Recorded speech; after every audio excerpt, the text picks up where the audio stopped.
Okay. Hello. Sorry, chat. Sorry for the delay. Sorry for the late arrival. This is on me. So I, similar to someone who may have forgotten based on last night, also forgot that the pad was tonight. I was watching Love Island with Liana. I grilled tonight. We made dinner. Only for me to realize 8 minutes ago that I have to stream today, or that I'm going to do the pad. So here I am, a little on delay, but here we are, okay? Here we are. The good news is we're doing this because I know there's not going to be a stream tomorrow, so I wanted to make up for it, so it works out. Let me just go ahead and say hello to the early chatters, though, before we get any further, shall we? Respawning, welcome in. Jen, hope you're doing well. Melissa in the building. We got Grace, Can of Biscuits, what's good? Kansas, welcome in. Jen Rads, okay. That light is going to start flickering. Let me fix it.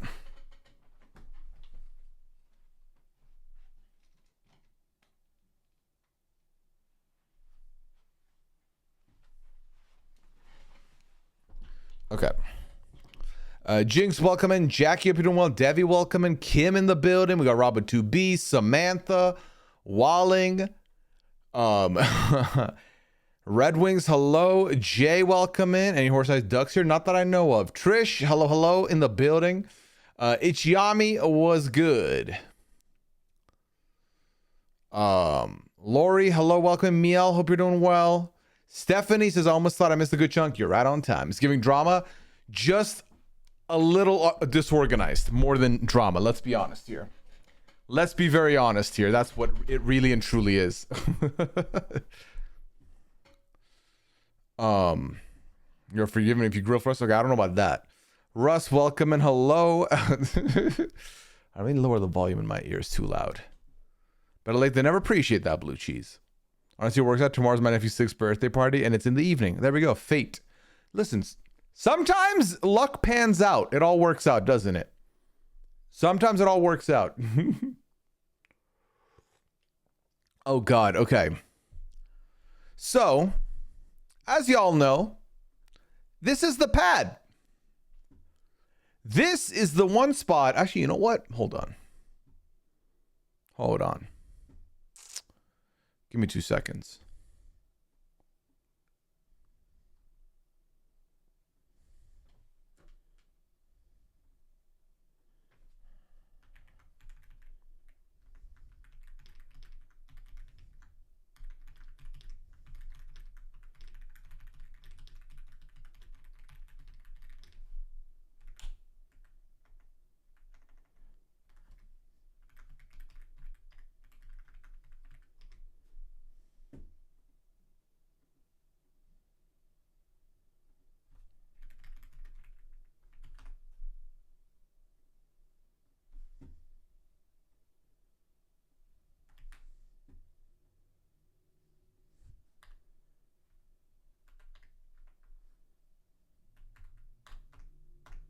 All right, there we go. Okay. So yeah, tonight is what we get to do, where we get to do our one-on-one, our conversation, our chat, if you will. I feel like this is the one space where we are able to do that, where the whole point of the night is to talk to you, the lovely people, the members of the Lesson 2 crew. So I'm going to go ahead and put the form in the chat for those of you who want to submit questions anonymously throughout the night. Those of you who want to submit questions live as it goes on, please feel free to do so. As you all know, I read everything in the chat, so nothing will be left unturned. Okay? Deal. There we go. That's the form, and that'll stay up for the next 20 minutes. Okay. Tafka, thank you for the 54th month. Appreciate you. Thank you. Not me.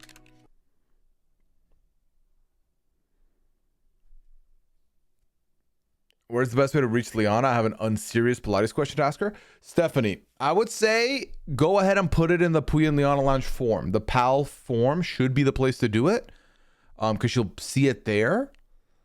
Otherwise, you can try and DM her, but she will be probably late on the replies there. So that's your best shot. Mr. Freezing of the 52nd month, appreciate you. Welcome into Lesson 2 crew once again for month number 52.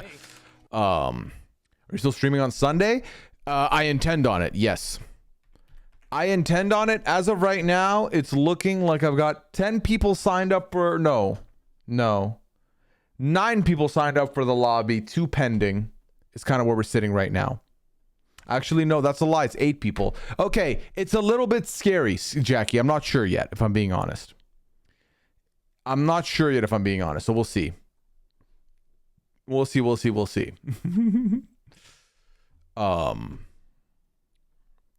But yeah, I hope everyone's doing well.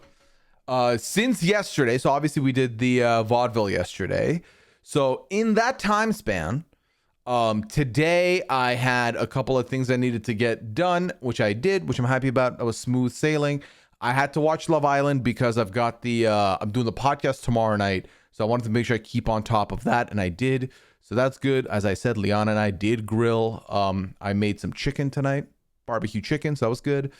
And then, unfortunately, I'm not going to be recording 90 this week because shit got a little busy. But that's kind of where I'm sitting right now with you all here. I had a lot of fun with vaudeville. Vaudeville was a good time. I had fun. I still am not convinced that you can solve the game, but who knows? Who knows?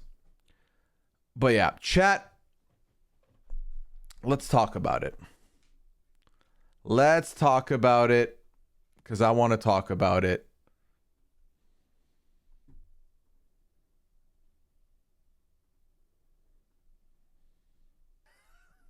This is great banter. It really is.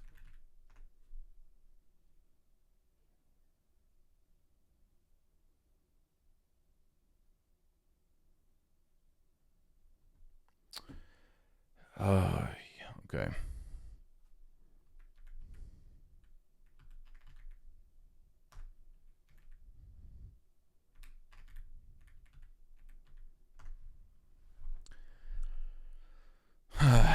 Okay.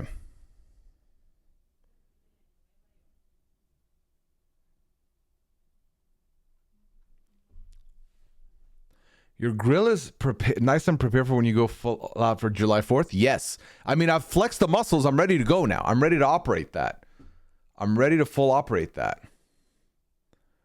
All right, chat.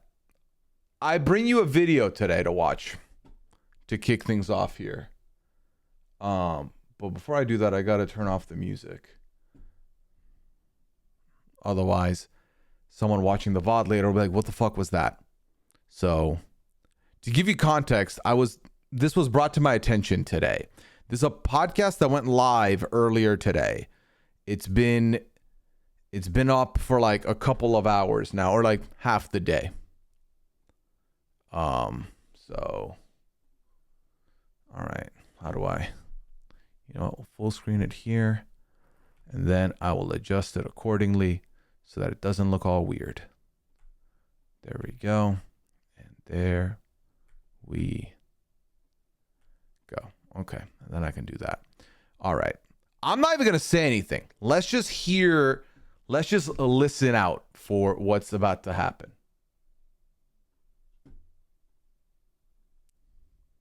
Get better, and that's what makes the whole story so sweet.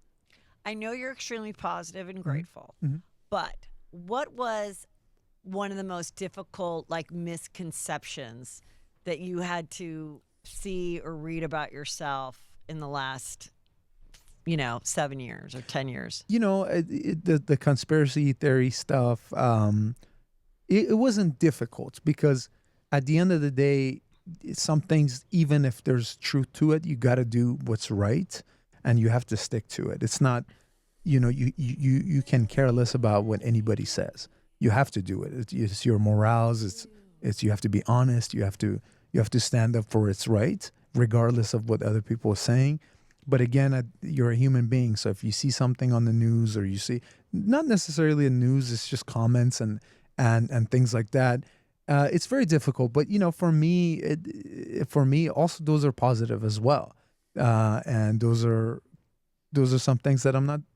I don't blame other people for thinking a certain way because the situation is what it is. For example, I went on this show called Traders. Oh, yes. I want to ask you about Traders. So you did well on Traders. Yes. So because I went on that, there's a lot of that type of world has a lot of fans, pop culture fans. Yeah. They love it. They anticipation. And when we did the show, no one knew about it. And when they did the cast got leaked at the time. And there was on YouTube, there was a guy that was kind of breaking down of what the cast was like, and he was going person to person, saying how he's gonna do. He was Persian himself, and he said, "Oh, that's the Sam guy. You know, he's dating. He was married to this, and we don't really claim him as Persians." And then after the show came out, they set me up a podcast with him. And when he was kind of talking to me, he was, he was like, "Oh, I'm so proud of you. You're my people." And then I said, "Wait a minute, your people? Because you said you didn't claim me." And he's like, no, I never said that. And, I was kind of joking with him. He's got a podcast. He's got a platform. He's got to say certain things to do it. But even he didn't believe it. Even him watching. Here's what I will say. Everything is fair game. You cannot say I didn't believe it when I was defending this man 10 toes down on every podcast leading up to his eviction or his elimination. So I believe he didn't watch me after that initial impression, which is fair. If you watch someone who you think doesn't fuck with you, why would you give a shit after that? You know what I mean? So I understand that completely. But still on his mind. Still on his mind. Unbelievable. I cannot believe this was submitted today. This is today. This is July 19th. Or sorry, June 26th. What am I saying? July 19th. June 26th on a network that it only had 27,000 views.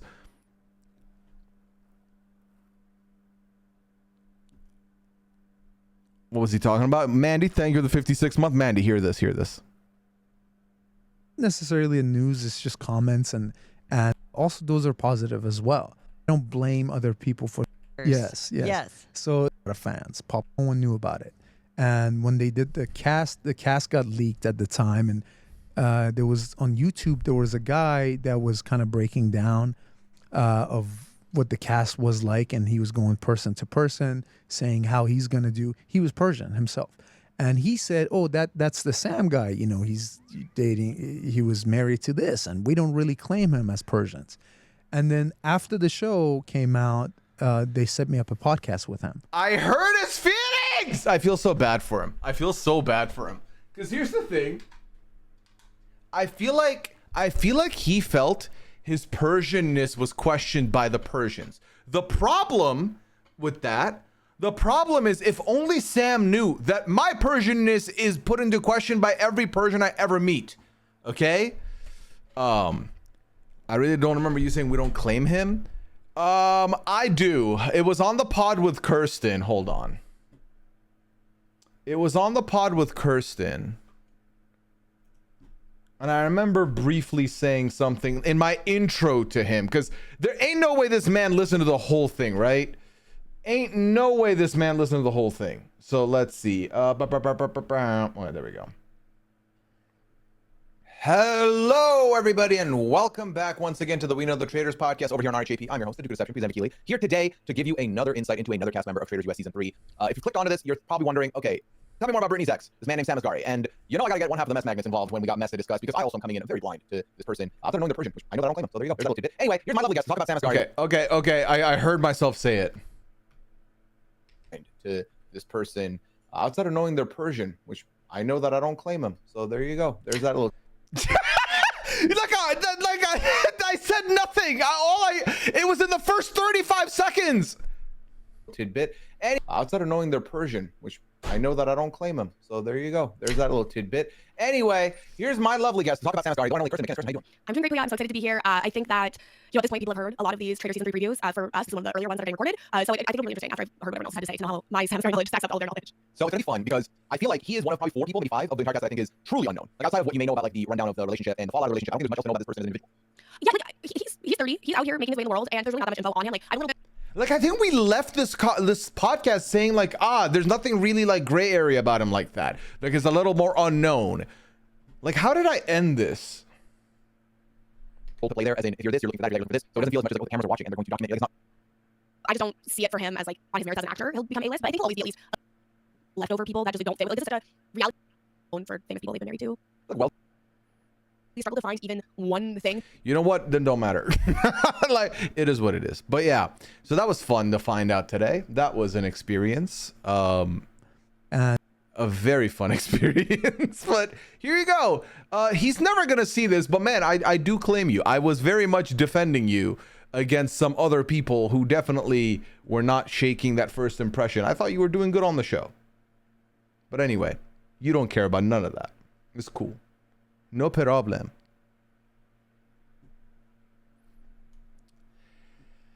Wow. It was the cheeky intro. Yep.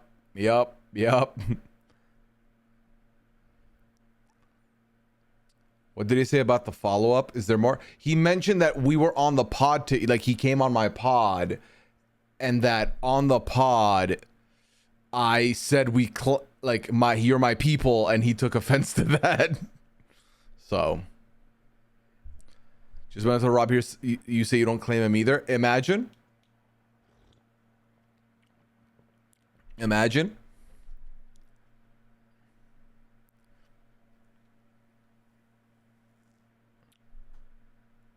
Juicy Scoop is a huge podcast. Yeah. I listen, never in my million years would I have expected something like this to happen. Like, I genuinely, when people would bring up that moment, that interview moment, I was like, that's not awkward to me. That's not that big of a deal to me. Like, it's fair game, it happens. And then this happened today, and I was like, damn, I think it really stuck to him. Like, I think it did. I'd like to think now that anytime someone talks to him about the traders, even casually, he brings you up. I am a part of his lore now, for him. I'm part of his journey. Whether, I don't think he likes that I am, but I think I am, based on the fact that it came up again. Jay, thank you for the props. I appreciate using your one prime here on me. Welcome back to month number 36. 3 years. Woo! All right, where is... There we go. All right. The form is open, chat. If you would like to submit any questions to the form, go ahead and do it. Did I see the new BB27 promo? I did not. I did see people rotating it around, but I haven't watched it myself.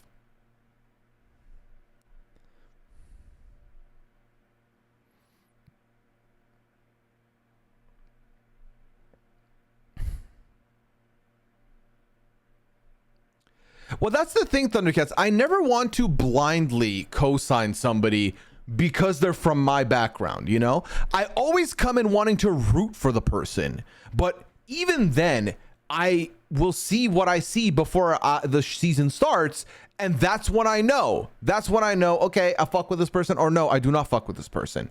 Or I'm excited to get to know them at least.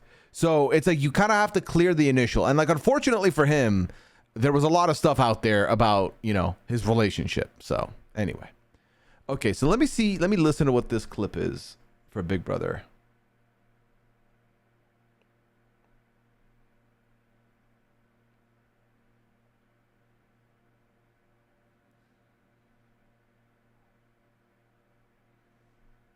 Season premiere shocker. Okay. Here's the thing. We've been getting murder mystery vibes this whole off season with the keys and the motif. So I unfortunately could see the shocker being someone getting murdered night one, basically being a premiere boot. So that is not good. If we think back to, like, let's say season 25, the shocker there, some of you are going to remember it as the Corey getting taken into the nether. Was it called the nether region? Dear God, Big Brother's a joke. Or you think of Suri being the bonus house guest. So I have a feeling it's more so gonna be a night one boot. Not the nether region. Hey, that's what it was though, wasn't it? Am I wrong?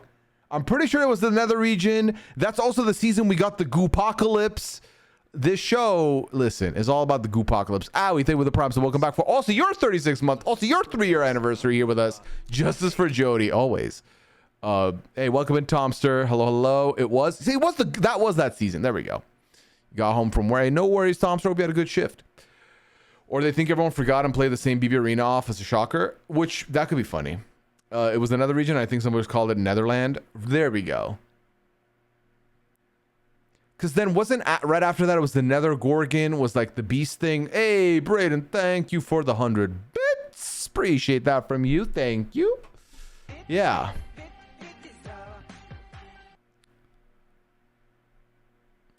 Corey said he just sat in a room. Well, that doesn't surprise me. 3 years, who would have thought? Not me. 5 years in now, streaming. I was like Julie accidentally called it in another region and just rolled with it. I mean, it's entirely possible. We can never put that behind her, but past her. Another one was so funny. They did their thing. The show is very silly, and I'm very excited for it to come back. It's the silliest show that has the most serious fandom behind it. Most serious. People got opinions about this show.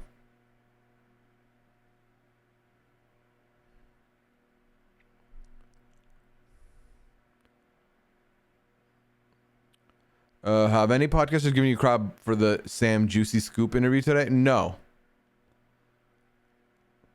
Why would they give me crap for it? How was your day yesterday? Was yesterday vaudeville? It was vaudeville yesterday. Yes. Maybe Janky is the one getting murdered again. That's also very possible. It's unhealthy, but we're passionate. Yes. Sometimes to a fault.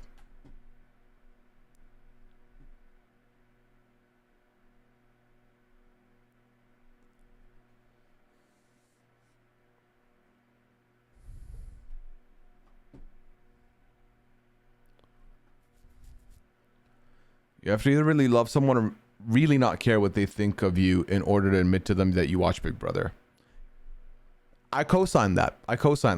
If I'm trying to like befriend somebody, or if I'm like meeting someone trying to leave a good first impression, I am not telling them I watch this show. Ain't no way. You cannot get that information out of me. No. But if I love you, yes, you can know, because you are required to love me. Like, it's like now we're like loving each other no matter what kind of thing. Or I don't fuck with you.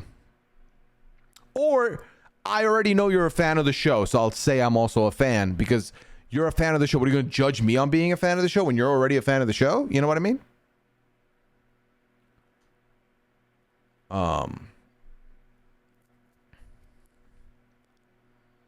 Some are way too serious on social media regarding Big Brother. Regarding anything. Bro, I'm seeing people take Love Island way too seriously. And Love Island is almost less serious than Big Brother, in my opinion. People taking it too far with Love Island. So, yeah. I mean, it's the reality of the world we live in now. It's like both people do not want... They do not want villains or like... mean people on the show, but they also are the worst to these people on the shows. So, yeah.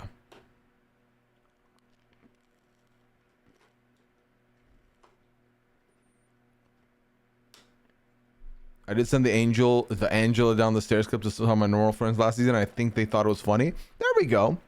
But like moments like that can break the normie barrier, I'm all in for. I think that works.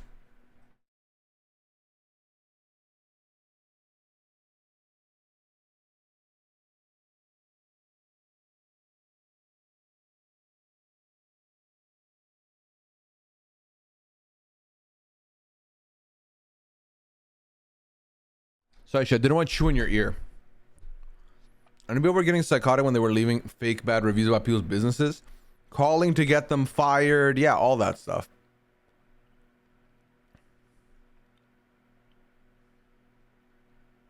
I remember I was not home when that moment happened. When the Angela moment happened on the stairs. I was out. Because it was a Saturday.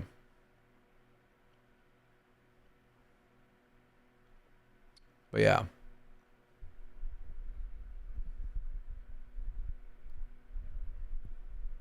Thank you for pulling up, chat. I know, like, because it's not on a Friday, I was anticipating less people being here, but we got a decent amount of folks. Our TJ from Love Island follows Andrew Tate. Yes, not only does he follow Andrew Tate, but then his friend was on TikTok claiming that he follows him for the business advice, which, let's be fucking real. And then also someone This is like initially when Huda and Jeremiah separated. His friend was like, yeah, he's into like brunette submissive women, so Huda won't work. And I was like, I already hate this fucking guy. Now his friend's making me hate him more, and I'm rooting for that man's downfall every night. So here we are. Oh my god, I saw this and I had a moment of panic thinking it was Friday already. Listen, I feel you, because I forgot that this was happening, so that's why I was 20 minutes late.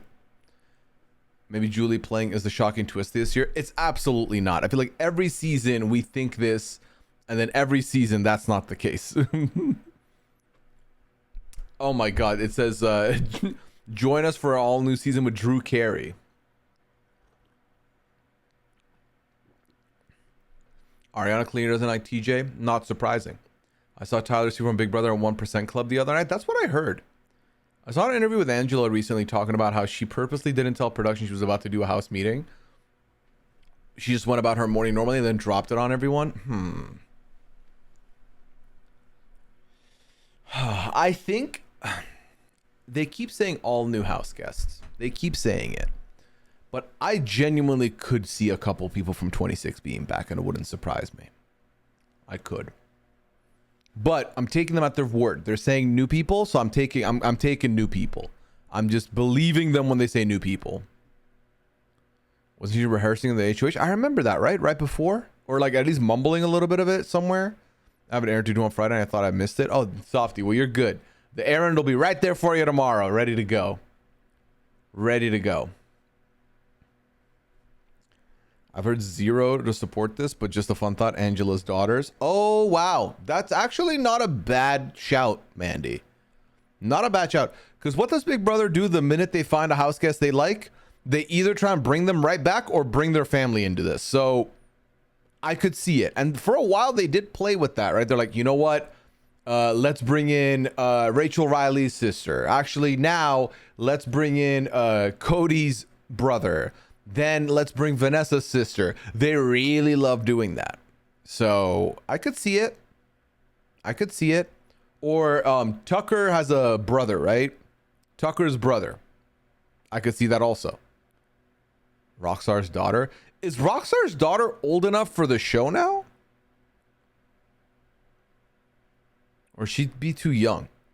I guess it's almost been 7 years since the Rockstar's daughter moment. That's nuts.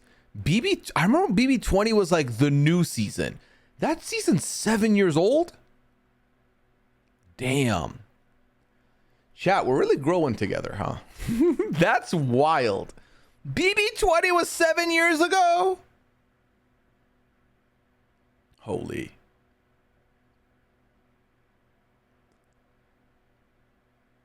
Maybe one of the family members at BB26 who did an amazing race. I could 100% see that. Watch Love Island. Is this safe space or no? Ben, I have watched it, but also to respect people who may not have watched it, I'm not talking about it, if that makes sense. So if you're worried about spoilers, no worries on spoilers. You're good. I will not be spoiling it. She must be like 18 now. Maybe. Hey, Mike, appreciate you. Mike, we were talking about that podcast earlier. The podcast that's listen, me and Mike have connected so strongly in the last year because not only did we get to cover a show together in the form of The Anonymous, finally my opportunity to pod with Mike. Not only did we also sit down and talk a lot of traders this last couple of weeks, but also Mike and I both got a little bit of beef, or had beef thrown our way from members of season 3 of Traders US. So we stay having things in common, Mike Bloom. Hope you're doing well, man. Hope you're having a good night. Looks like Rockstar's daughter will be 17 in a month-ish. There we go. So still too soon for the Big Brother application there.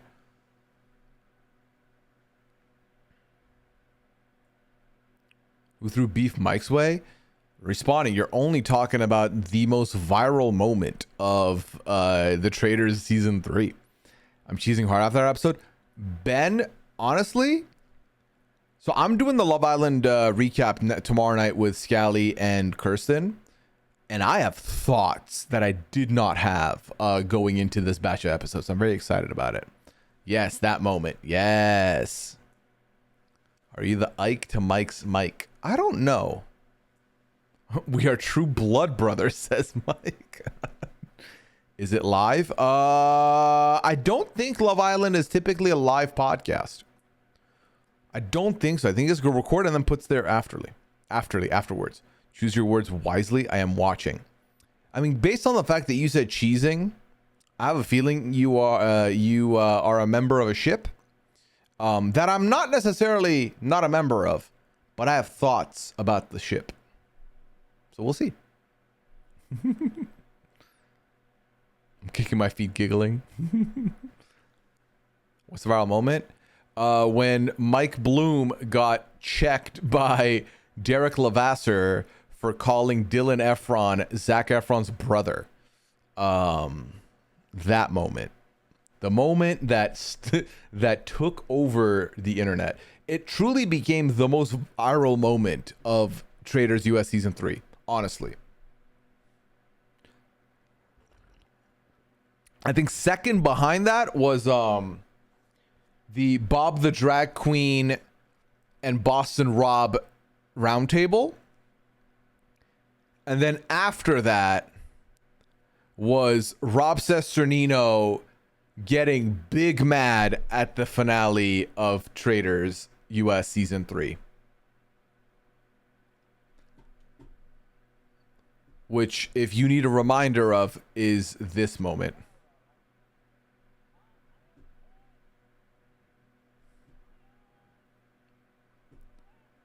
By the way, if you're not watching live, you truly are missing out on this clip.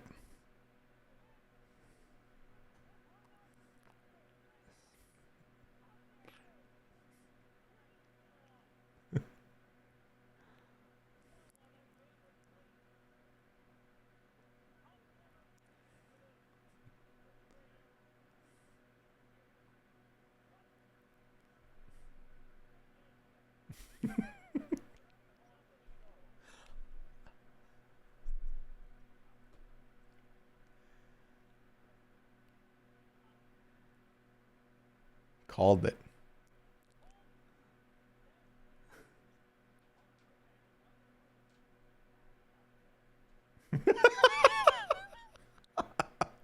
That man is not going to let boring people survive the show. I just highly doubt that's going to be the case. So I'm very excited. I miss him too. You called it? Low key. Hold on.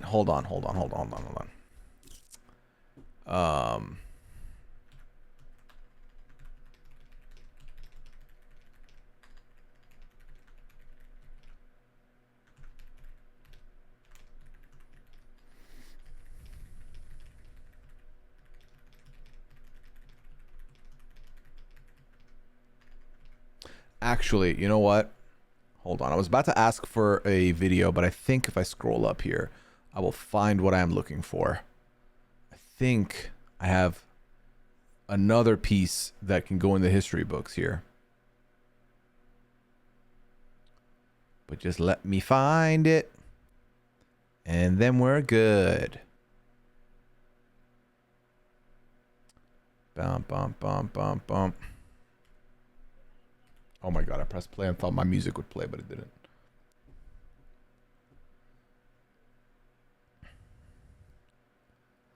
Hey, if people on Love Island can cry after hanging out for 5 days, we're also allowed to cry. We're also allowed to be sad.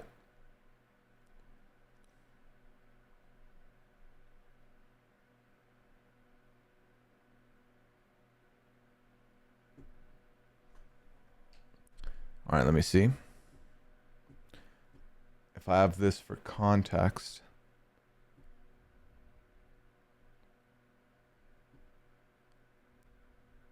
The difference is our relationship with Rob is real. That's true. Okay, yes. So, to add a little bit of context to what you're about to hear, chat. This moment is so last summer, the summer of 2024, we did a little old podcast over in the patron group, the RJ patron group. We did a draft of who would be on Survivor 50. Purely speculative, just us having a little bit of speculation. on who we think is going to be on 50, and we're drafting them as such. At the very end of that pod, Rob, as usually we do, Rob had us plugging the shows we were doing, right? Here's the rest of the clip now. Pooya, what's going on for you? Well, I'm going to do my plugs as if this is next year and this is the public hearing it. Perfect. Because patrons are in order to find me. 90 Day Fiancé! We're covering the same damn season of 90 Day Fiancé Happily Ever After Season 8. You can check that out on the 90 Day Fiancé pod. MILF Manor Season 3 has been twisted, and we've been talking about it on a weekly here, so enjoy that. Traders. So as you know, Rob is on this next season of Traders US. I'm taking auditions from the podcasters for my new co-host for that season. We'll see what happens there. Myself and Shannon talking about Traders New Zealand. Podcast, Johnny the Traders is can do different. whatever he wants. Anyway, I'm excited for my co-host to come back and join me for this season. It's going to be a fun time. And very timely, as always. It sounds so different quality-wise. It is, because this is a clip that was sent to me through text, and because I have an Android and Apple is the worst, the quality got like nerfed. So there you go. But yeah, we did miss out on MILF Manor Season 3. But I called my shot. I was like, this man's going to be on the show. And then look at us now. Look at us now. I'm so excited for him. Can't wait to see how this all plays out. I really can't. Not Dadasita.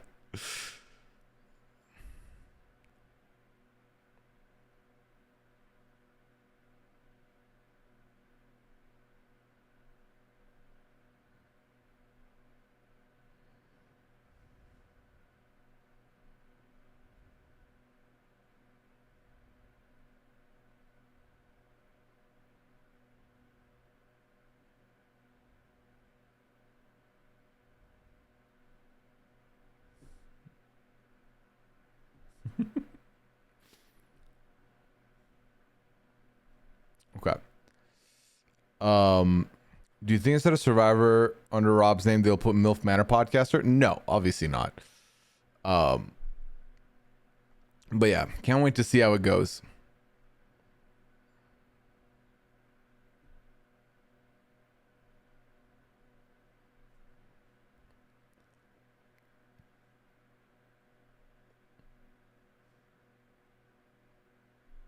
Okay.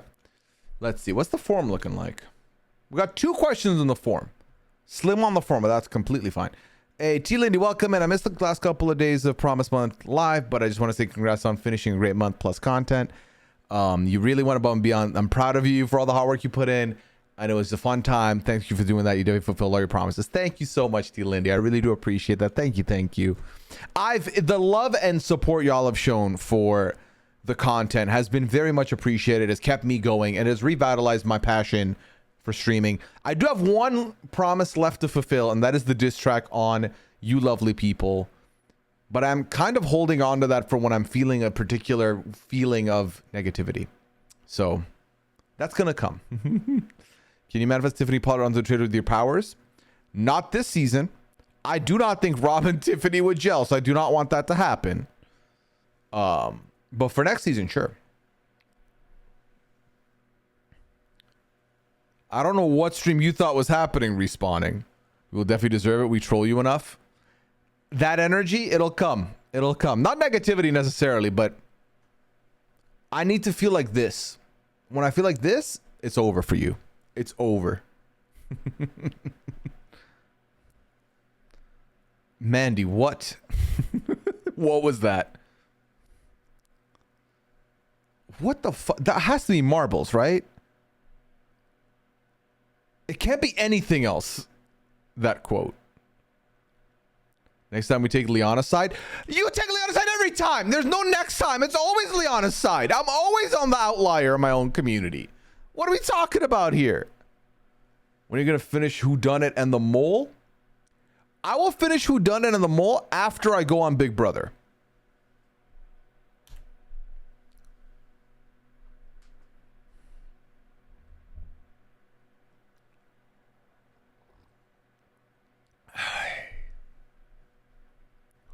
Mike, if you say that, I'll ban you from chat.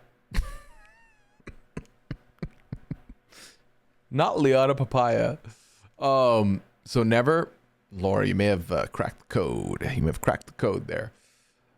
You're on clam side. Wow. Liana loves coalitions and respects us. Have you seen the promo for Amazing Race Canada? Yes. I've seen a lot of people that are about to watch Amazing Race Canada for the first time to get a glimpse of Aika and Dimitri's. I hope this is the return of Aika to television. Like we see her on like Traders next kind of thing. So when Pooya isn't a brand steal, Big Brother? Nope. Big Brother proper. G. Lindy, thank you for using your One Prime sub here on me. I do appreciate it. Welcome back in for month number 19. Appreciate you. Also, Kim, I think I missed your Prime sub earlier. Thank you for the 20 months. Appreciate it.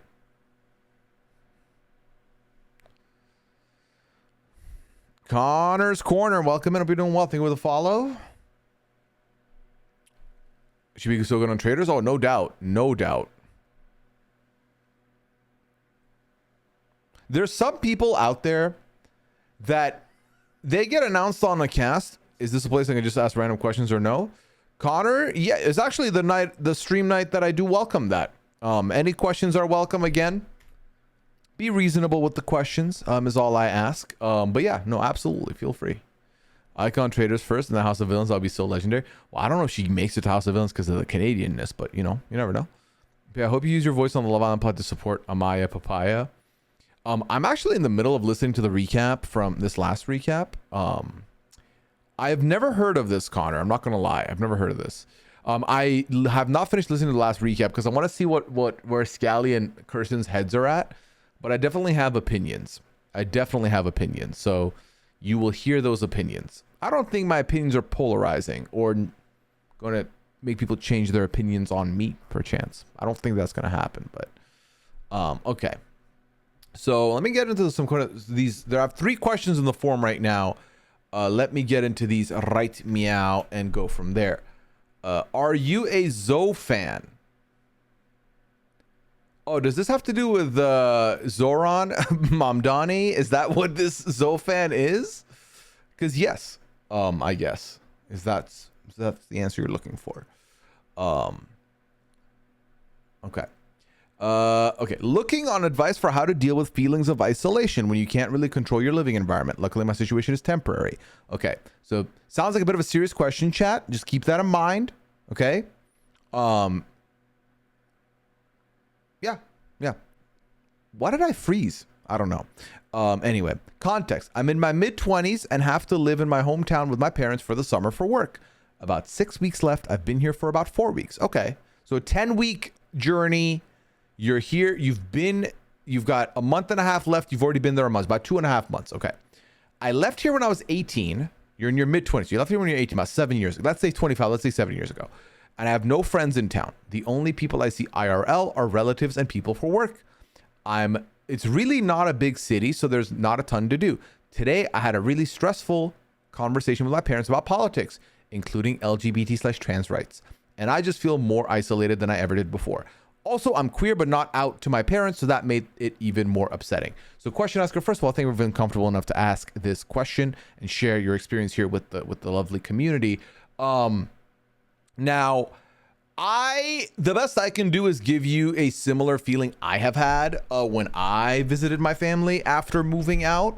And this would have been around my university days.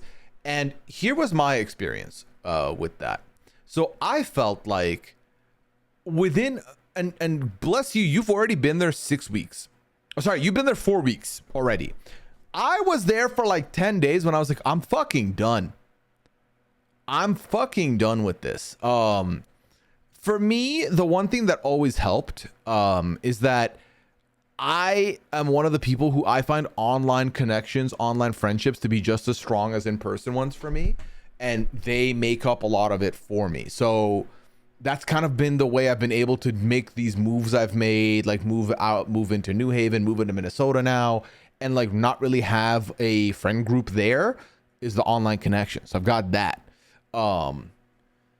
But as far as like, obviously, I also recognize that even though you have the online connections, that in-person stuff can be fucking infuriating, especially when you're sitting there with 2 people that you've known your whole life who, based on the rhetoric they're spewing or what they think, or you know, their ideologies. You're like, oh, they do not fucking like respect. They don't respect me. They don't know it yet, but they're with the way their takes are, they don't respect me. And that's a very tough place to be in, because then you got to like cohabitate with them for the next month and a half.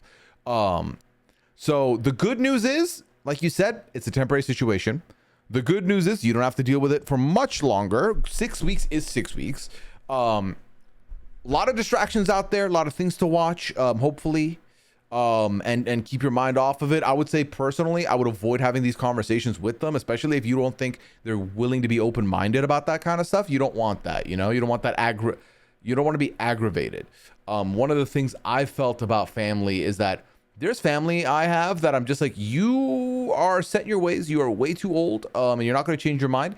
And I don't like that, but I'm not going to, you know, break my back to change your mind. But also every person is different. So not everything I say doesn't necessarily fit for every person. You know what I mean? But yeah, so if I was in your shoes, here's what I would do. I would probably be a little more avoidant. That's just my nature. And then I would just distract myself with some other stuff, knowing that, hey, in about 6 weeks, I'm gonna get up out of here and not look back. So, but yeah, it's a lot. It's a lot. Also journal, because I do see T. Lindy saying, try not to internalize it. Journal. That's what I picked up journaling recently. And by recently, I mean this week. It's been brand new for me. But I do think I'm willing to recommend that. Response says, I came up to my parents like 10 years ago. When I moved back to where they are and looking for my apartment location, my dad was like, oh, you'll have a view of the pool and you can see girls. And I'm like, what the fuck, Lamau? Or are you just pushing that out of your mind? Maybe he just doesn't feel comfortable though. LOL. I expected my dad to hate my guts after I came out to him, but he's a good dad and a supportive minus comments like that. LOL. Protect your peace, friend, and get through the remaining weeks is what Thundercats is saying. And I think I co-signed that. Mamdani is an Arsenal fan, though. I have friends who are not fans of Manchester United. I can live. That can be fine. Owie, I did see that TikTok, by the way. Is that your way of telling someone to show us kitty pics? I don't think I have new cat photos here. Actually, that's a lie. That's a stinky lie.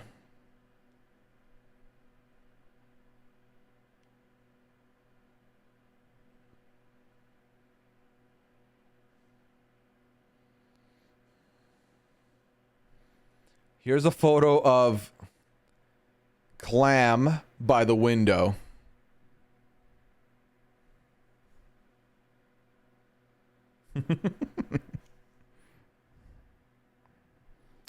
Here's a photo of Pearl on the Persian rug by the back door. Okay. And then here's a photo of Pearl being all creepy. There you go. Oh, and then Clam snuck into my room the other night. Here's a photo of her on the floor. Aaron, welcome and hope you're doing well. Yeah, Ben also said that sucks. Kind of hard to live in that moment, and cherish your time when you're in that environment. That's very true. Very, very true. Arsenal says Dylan. Yeah, Arsenal. Who do you support, Dylan? Also, if you're not a journaling person, I find art helpful. Lori also puts out Trevor Project has a hotline that can be a good resource when dealing with LGBTQ issues. Thank you for that, Lori. The link is in the chat.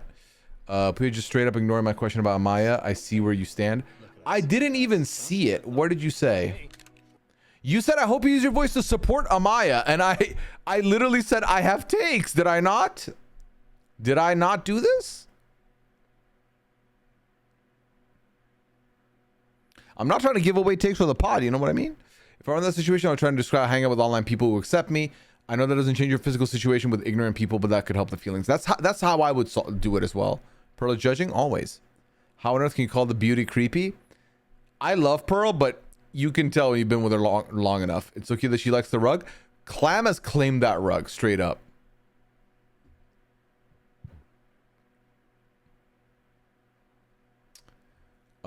Honda Dan, aka Dennis, thank you for the 47 month here. Appreciate you. Welcome back in. Welcome. EPL's got to be Man U. Haven't been loud and proud about it recently, though. You understand me, Dylan. You understand me. All right, next question. Your head, is it completely shiny bald or is it buzzed bald when there's a little bit of hair? Have I ever said I'm bald? Although, if you've known a guy and he's never not worn a hat, that should give you an indicator that he's losing hair. No, I'm not shiny bald. I'm not fucking Johnny Sins or Vin Diesel up in here. It's buzzed bald. I shave it. I shave it. I buzz cut it. Buzz cut it because if I don't buzz cut it, it doesn't look great. So, yeah. That's where I'm at. Pixie Sticks, welcome in. Jen, hope you're doing well. I don't know what that is, Ben.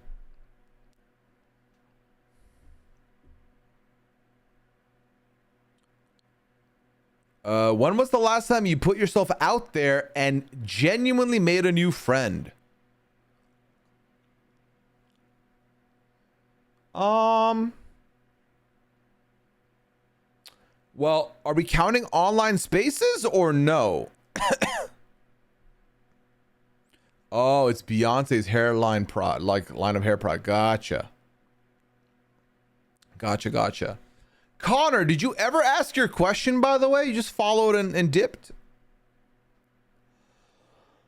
Oh, God. Would you count, if you're counting online, put yourself out there and make friends? I would say getting in games with people on Discords would be the last time I put myself out there and made friends. But if you're asking in person going out of my way to like in a room full of strangers kind of thing to make a new friend, I guess I've made friends during some of these live RHAP events, but like that kind of comes with a little bit of a built-in because we're all kind of part of the same community. So if we're going full-blown Z stranger, how about in person in Minneapolis? 0. I have not done that. Remember that time Pooya played Power World with us? It was a very fleeting moment for me.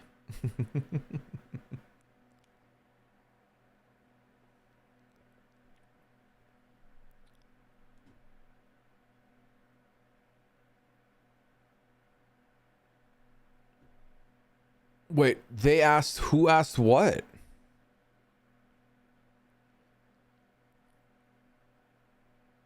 Wait, it was highlighted? Oh, yeah. No, but beyond that, I didn't see, like, they didn't have any follow-up? Was that it?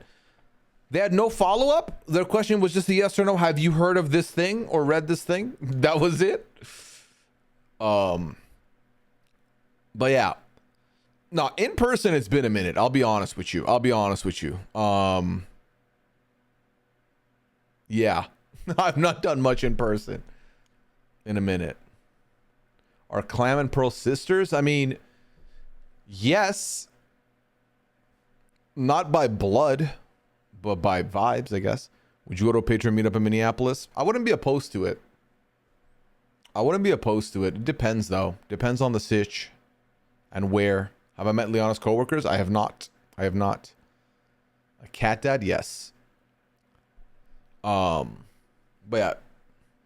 I've not met any of Liana's coworkers, nor have I met any new people here in Minnesota.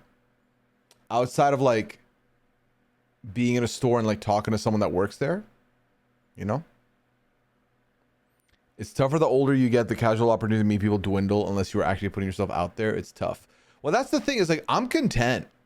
Like, if I really wanted to, I would, but I'm content. Neighbors, not talk to any neighbors, May. If the live show doesn't count as in person, what the hell does? Right. Very good point, HRH. I still think you and Leon need to venture to Wisconsin Dells to go to the wilderness resort at some point. What is that? RGP has to have the Traders live event in Minnesota. RGP needs to have a Traders live event, period, with Rob being on this season. Let me just say that. if there's a hankering for an in-person Minneapolis hang, we could organize a board game night or something. Low key, I think we're gonna end up having like some kind of a watch party for Big Brother this summer. That's the vibe I'm on. I think that's gonna happen.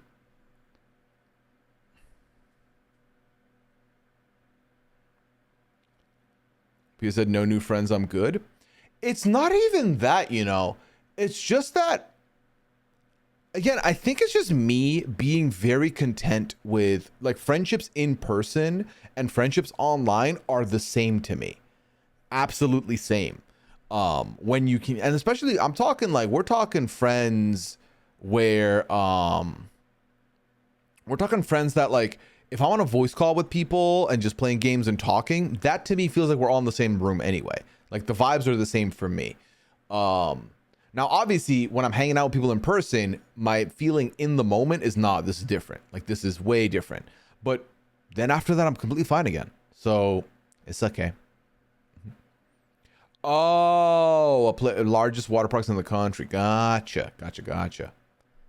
But yeah, in the event that there is some kind of a Big Brother watch party organized or something, I'll be sure to let the Less Than Two crew know as well.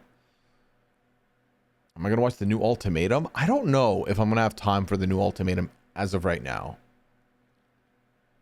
Survivor 15 Traders live shows back-to-back nights. Exactly, Red Wings. What are we doing here? That's the move, surely. Have I ever heard of Time Left? The app groups 5 random people together and gets them to meet up and have a night together. What? I've never heard of this, Dylan. That's actually... Time Left. Have dinner with strangers. Interesting. Ooh, you can book your seat now and meet 5 strangers over dinner, all matched by a personality algorithm. Oh, this, okay. Low key, this would be brutal. But at the same time, this would be a fun story for the pal. Yeah, so you take their personality test, they match you with 5 strangers, they book and organize, you just show up and chill, and then you rate your experience. I've thought about it, but chickened out. Could you, here's the thing, and I get into a rant about this a little bit on the pal, because we talked about whether or not I've ever thought about being on, like, going to like a Love Island, and I was like, I would fucking hate that shit. Because could you imagine going to this dinner thing and then no one fucked with you and they didn't like you? That would have hurt. I'd be like, damn, they don't fuck with me at all. Nah, it'd be a fun story. I'm gonna bookmark this.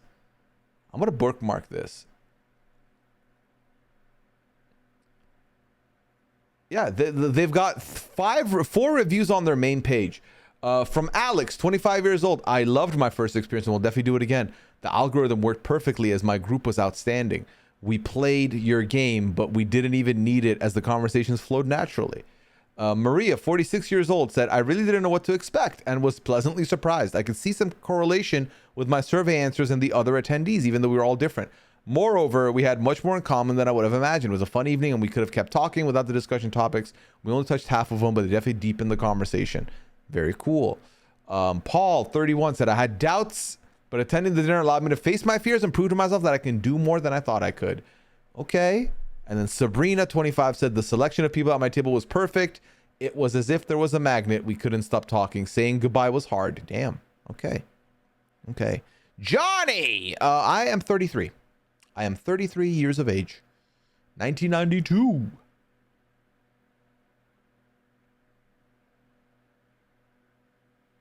Imagine Part sounds like a movie premise. Yes. Would Liana approve of this? I think so. That's every weekend. Thanks, Pooya. What's every weekend? You and Liana answer the survey at the same time, get the same dinner, and then pretend you don't know each other.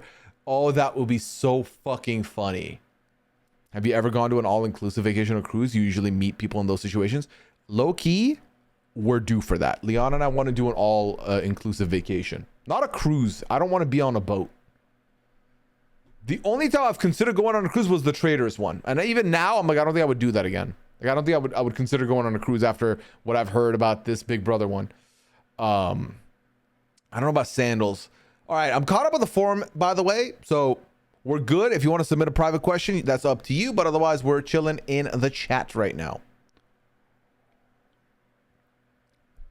But yeah, I think we should do this. This is a fun idea. The only thing is,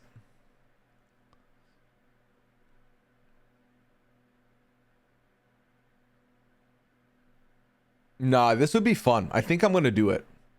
I think I'm going to do it at least once to see how it would play out. Minneapolis is an option. This is true. Put time left on the wheel. It's not a wheel. It's, to be clear, it's a dinner between me and 4 other people, not me, the chat, and this 4 people. I think so, Blue Heart. I think so. I think we'd have a fun time with an all-inclusive. On to Club Metal is fun, says May. You want wheels? You got to keep the wheel special, chat. You got to keep the wheel special. You can't keep doing the spamming the wheel every time, you know? New question in the forum. I love that hoodie. Where did you get it? I bought it when I was in Carlton. This was my freshman year. Our floor that we lived on, Lenox and Addington, 5th floor, they made a special hoodie, and I bought it because I was like, I can always buy a Carlton hoodie later, but I cannot buy a hoodie from my floor ever again. So I bought it. And, you know, I say freshman year. How long ago was that now? I was 19. So plus 11. No, I was 20 by the time I got the hoodie. So 13 years ago. It's kept well for 13 years. Love it. This week I've been listening to all the BB retrospectives and it's getting me excited for the new season. Damn, how many hours have you given to it, T. Lindy?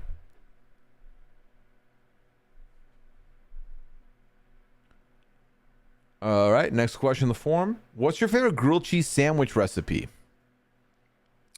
I mean, beyond putting mayo or butter on the outside and then putting cheese in the middle, like I don't really have a recipe. I love that you remember your exact age when you got an article of clothing. Impressive. Thank you. You have to have multiple different cheeses. I didn't know. That's what I'm saying, Jen. Today was my dad's birthday, and after dinner, we started going through all photos of my brother's wedding. Managed to find a few of me during my Taekwondo days. Lovely, McKenna. I'm just arriving. I know you're going to knock the Trader's Pot out of the park. Are you claiming anyone for this season? Am I claiming anyone for this season? I mean, I think it's safe to claim Rob. I feel like that's a safe bet. Do you butter the outside of the bread? Yes. Or mayo. Mayo works just as good as butter for the outside of the bread. Grilled cheese in the air fryer is so good. Don't doubt it. I've been putting it on while I was working because I was doing some data entry stuff this week. Ah, gotcha. That comes in a 16 through. Damn, that's a lot. I like my grilled cheese with tomatoes too, and I like cheddar, mozzarella, provolone. So here's my take. If you have a grilled cheese with tomatoes, it's still a grilled cheese. If you have cheese with bacon, now it's a bacon sandwich. It's no longer a grilled cheese. Am I wrong for this? Am I wrong? Apart from Rob, come on. I need to learn more first, though. Olive oil on the bread, I could co-sign that. Wrong? You are wrong. You are wrong. I'm not wrong. A grilled cheese should not have bacon. That's what I'm saying. Then it's different. Then it's not a grilled cheese. Then it's a bacon and cheese sandwich. It's like if you put egg on that grilled cheese, it is no longer a grilled cheese. Now it's an egg and cheese sandwich. You know what I mean? It's a grilled cheese with bacon? No. It's a bacon and cheese sandwich. Call it whatever. It's still so good. I mean, HRH, that's where I'm at. Low key, that's where I'm at. It's just a sandwich at that point. Have you grilled or barbecued recently? I barbecued today, May. I spent about an hour outside right before it rained and made a bunch of chicken. Barbecued some chicken today. I do love barbecuing. It's a very fun and soothing time for me. What kind of grill do you have? A regular one? I don't know what you mean by that. Proof that Pooya likes philosophical discussions. Exactly. I love them. It's a good time. Philosophical questions. Have you been to Culver's lately? Last week. We went to Culver's last week and I got a crispy chicken sandwich. Just the sandwich because I had already eaten earlier that day. So I just got the chicken sandwich and the chicken sandwich fucking was good. Oh my God. The frozen custard also really good. Propane or charcoal? Charcoal. Charcoal. Wow, relax, Dylan. Is it like a circle charcoal one? Yes, a circle charcoal one. At Panera Bread, I always get a bacon grilled cheese with chipotle mayo. It's a good combo. I got some really Reese's custard from Culver's this week. So good. What custard did you get? Regular plain, because I'm plain like that. Oh my God. Y'all need to relax. You need to invest in a smoker? Well, listen, baby steps. Let me baby step it, you know? I like the concrete mixers there. I've not tried one of those yet, Miel. What are you and Liana doing this weekend? Liana wants to go fishing. So I think she's going to do that at some point. And then we're going to watch all of Squid Game. That's the other plan we have. I actually booked us tickets this last night. I booked us tickets. We're going to go watch the Minnesota Lynx play this next week. So that's going to be fun. You and Liana should do a 4th of July cook-off. The problem with that, Ben, is that who's going to eat all that food? Just me and Liana. like it's a good... I want to do a cook-off if there's like other people we're feeding. You know what I mean? As a Brazilian, I love barbecuing, but I don't know if I'm going to just grill sausages and burgers. What kind of meat are you barbecuing? So actually, I've made one burger on our grill. The things we've cooked on our grill is I've done steaks, I've done ribs, quite a few times. I think 3 times I've done ribs, and then I've done chicken. I was doing chicken today. I hate fishing. I'm not patient enough. I don't like hurting the worms or minnows. I don't like sticking my finger in a fish's mouth. See, that sounds like a no-go for me too. We're gonna watch all of Squid Game and not the mole. Exactly. You know what? I might fuck around and watch all of Squid Game twice this weekend. RHEV fan. How about that? Yeah, but now new Squid Game's out in 3.5 hours. You're going to a soccer game on Saturday? Lovely, McKenna. Or like a hot dog eating challenge? Oh, well, that's not fair to Liana. She would lose. I am not going fishing, Quali. I will not be attending. At least this first one. Liana's going solo. You know who has a museum of barbecue? Kansas City. That's what I've heard. Introduce yourselves to your neighbors with a barbecue. I don't want to... What if I don't like them? Then I got to feed them and shit. That's awesome that you guys included the pro women's teams in your list of teams to see. I'm very excited, Tealy. We're seeing the Lynx face off against the Indiana Fever. So I'm pumped. Thank you, Van Boys. Hope you're doing well. Welcome in. Is Liana fishing or noodling catfish? I don't know what noodling means. I'm assuming not, based on the fact that I've never heard her say noodling. Have you watched any of Traders India? I've watched the first 2 eps. Not yet, Miel, but if there's somebody who's always making me want to be a better Traders fan and commentator, it's Annabelle, because she always tells me to check out some of these international ones, and I need to do it. You're seeing Caitlin Clark? Yes, I am. Did she bring home fish to eat, or is it just for fun? It's her first time here that she'll be going, so we'll see. Grill out in the front yard and have the passerby eat your grilled treasuries. We don't have a front yard. We have a backyard. If I'm grilling in the front yard, that's just me grilling in front of our driveway, which I feel like we're not supposed to do. You just went to your neighbors for a barbecue after 20 years? Damn, sunshine. See? In 19 years, I'm going to have the best cookout for the neighbors. You feed them first, get to know them, decide if you fuck with them, and if not, no other invitations. Make a lemonade stand. Noodling using your arms as a rod? Absolutely not. Cena Sucks, welcome in. This week was the first time I heard Annabelle on the podcast. You two were great. Thank you, Melissa. Annabelle's awesome. Annabelle is so sick. I heard you're a Manchester United fan. Why? Because I need to feel pain, Johnny. Let me suffer in silence. What team do you support, Johnny? For the Commissioner's Cup final? Yes, Vinyl.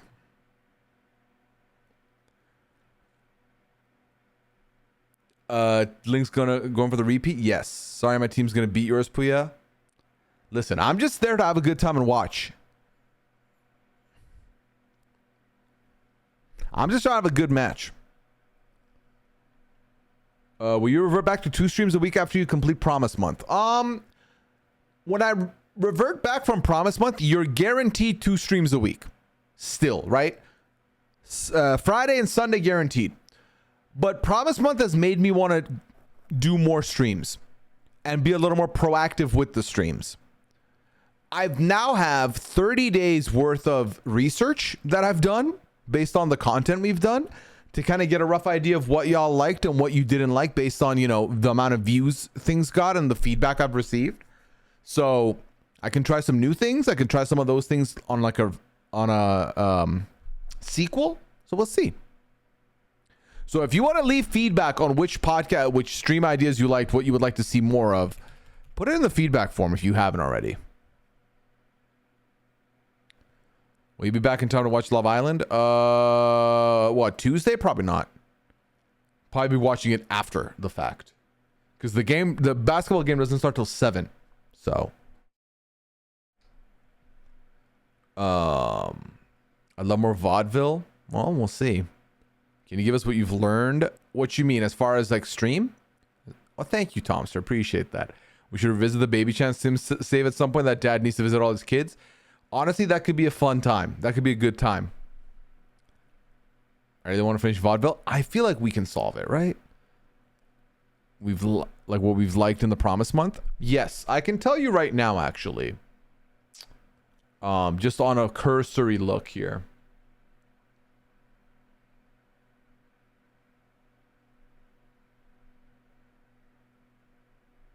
Okay. Okay, so so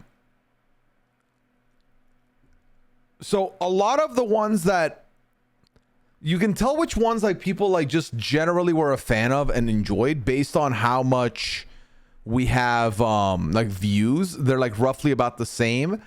I will say Split Fiction, my community doesn't fuck with Split Fiction. And that's not to say that people don't like it. It's just I don't think it's a game that chat enjoys as much or community enjoys as much. So that I think did the poorest of all of the streams. But everything else did about around the same. Some streams had less people there watching it live, but then people were there for the VOD later. Pico Park also, not a lot of fans of the Pico Park.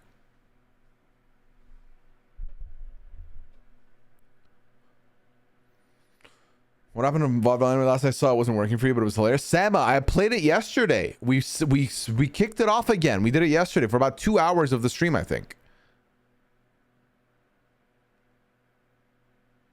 I went for more Mario Kart 2. That was so fun. Mario Kart was a surprise one. I think people really enjoyed that. Truck driving was a good time. You have to go back and watch. Definitely check it out. I did see Nick Cannon struggle to name all his kids. Yes. Was there anything that surprised you, like something you thought would be popular and wasn't, or vice versa? Yes. A stream that I really did not expect to be as good or as loved as it was. Where was it? Where the fuck was it? Oh, there it is. It was the fucking hand game. I thought people were like into it more than I anticipated, but I think the one that I was most surprised by was the truck simulator. The truck simulator was also a stream that I did like midday. It wasn't in the evening like most of my streams, and people were fucking with it. What day is Liana Day? July 2025. There's no Liana Day in July. But yeah, the truck sim people like. I think if I can get a steering wheel and we get into character a little bit, that could be a fun time. We're going to do a tier list of all the Promise Month activities. I do not think we're going to do that. No. Sounds like people dip out when it's a game they want to play that is ruined by spoilers. Dylan, that's a very good point. I think that is a very good point, because I think at this point, if you haven't checked out Split Fiction, it's because you are trying to play it yourself and you don't want to get spoiled, or you've watched everyone play it and you're just bored of it. I think me and Liana jumped on it way too late. By the time we jumped on it, everyone had like gotten over it. Is kind of the mentality there. But yeah, the Split Fiction is the one, Jen.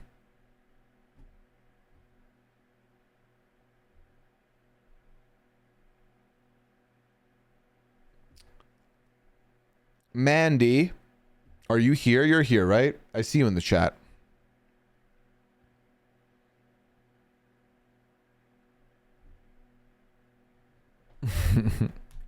Hold up.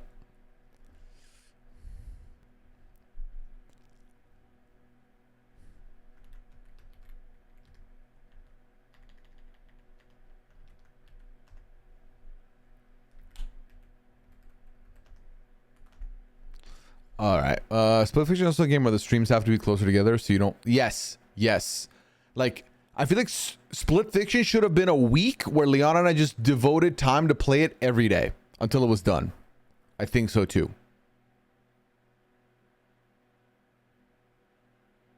Did you look up the Titanic escape game? Any interest in it? The idea of me escaping a ship gives me anxiety, so I wouldn't want to play it low key. It's funny how it's funny how watching you interact with people live and answer their questions is different from watching the PAL. I don't really like you in the PAL. Damn. This is different. Yeah, and I did a video on this spontaneous. You were a rockstar, man. Thank you for being here. Thank you, Johnny. Appreciate it. Thank you. Hey, as long as you're enjoying the PAL, I don't need to be the one you like in the PAL. So no worries. Rascal, thank you so much. Appreciate it. I've not always been able to watch, be here to watch, but I'm always loving a Split Fiction play. Thank you, Jen. Appreciate that. Thank you so much. Yeah, no, I appreciate honesty, chat. I appreciate honesty and I appreciate feedback. Y'all know me. I'm a fiend for feedback, so I'll take it. Speaking of feedback, let's see what is next on the questions.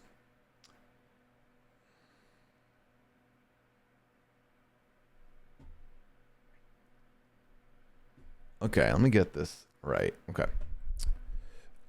If you were to role play with your partner, what character do you think you could play the role of the best? Bonus points if it's an original character.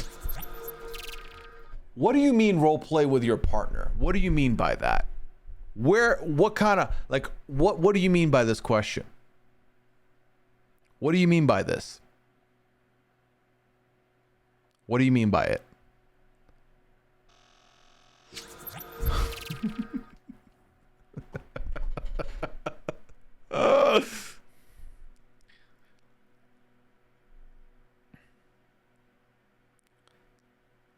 Luigi!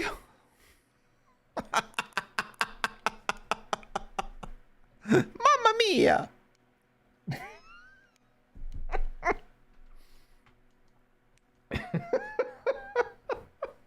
Here we go! The other Luigi? How does one role play that? Oh my god. Okay, chat, I'm gonna need a new question. We need to reset here. What's the next question?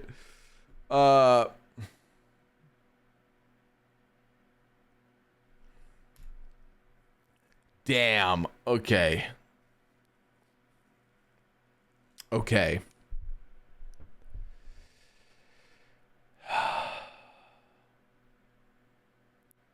Okay.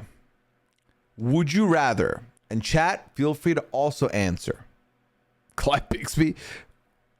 Would you rather Christian Hubicki be the first boot on Survivor 50 and Rick Devens wins, or Rob Sesternino is the first boot on Traitors and Natalie Anderson wins?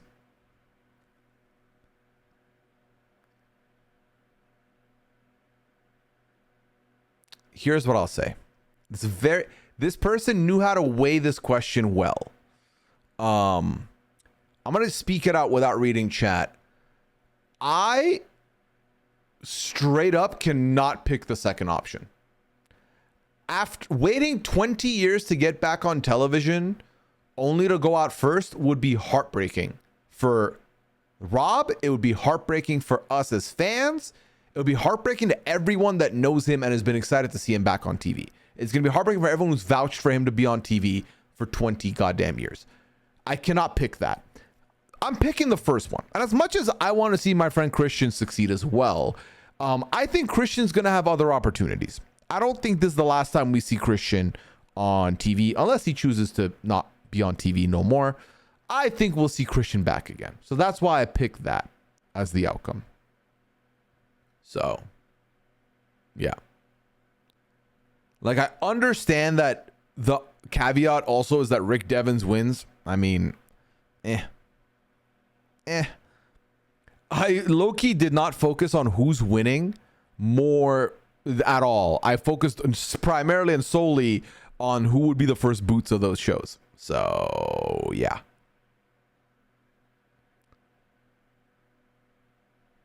Little Cosmo says Rick Devin wins. There's also the thing with the follow. But yeah, that's kind of where I am. Rob would be an iconic first boot, be brought back as the Dorinda of next season. That's the problem, Quali, is that the fact that Dorinda's coming back this season means that ain't no way the first boot getting a return ticket next season. But yeah. But good would you rather. It elicited a lot of emotion from me and chat, so you know it was good.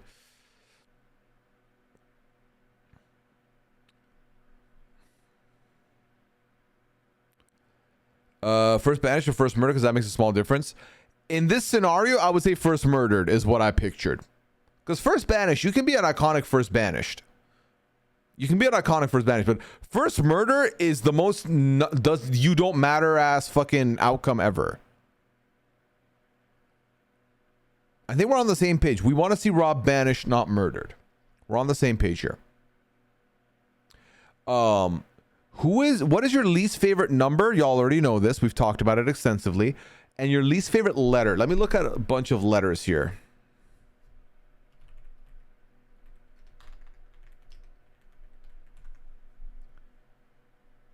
Okay. I do not like the letter.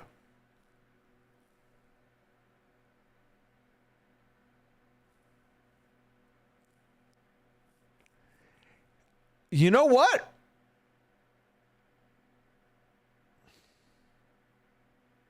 This is hard. Ooh, okay. I think it's the letter H. I think it's the letter H. And actually, no, H is symmetrical. It might be, I think it's K. No, I use K quite, oh, this is fucking hard. It might be J. It's J, maybe. It might be J.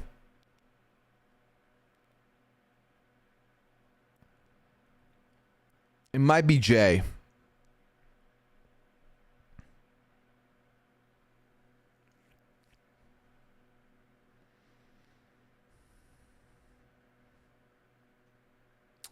Yeah, because A is the first letter, and it's literally the symbol of A. Number 1. B just looks fun. C, I thought about C. C was in the running. C was in the running. D cannot be the worst letter, obviously. E, it's going to be hard for me to have a vowel be a worst letter. F, yeah, it's a failing grid, but it's also fuck. So F-U, good letter. G, fun shape. H, I nearly said H because as a letter, I don't care for it, but as a shape, I like the shape. It's symmetrical. The letter I, again, vowel, easy pickings. The letter J, here's the thing with the letter J.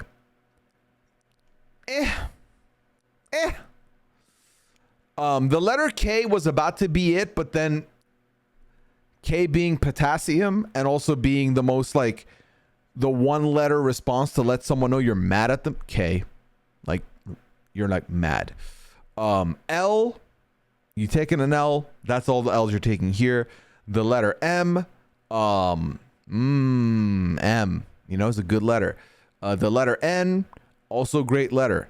And the letter N is one of the most fun letters to like shade out and like print because you can do it like with curves on it.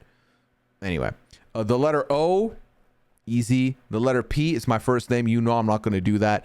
The letter Q could have gotten it, but the fact that the letter Q can also be the word for a lineup, Q, that's pretty cool. Like, could you imagine? No other letter here. Can you write the one letter and also use 5 letters to spell out a different word, you know? And it sounds the same. The letter R. R could go, you know. R could also go. Maybe R is worse than J. I'd have to think about it. The letter S, I love that letter. They're not going anywhere. T's not going anywhere. U, symmetrical. Okay, symmetrical. And U is the only letter that you can drink out of, which I do like. Actually, you could drink out of the letter H or the letter M, but the letter U, you get more space for drinking. The letter V, again, flying V, Mighty Ducks, always remember that. W, literally the symbol for winning. You're not going to get me to change that. The letter X, underrated as fuck. You put 2 of them next to an L, and that's a good size for a hoodie.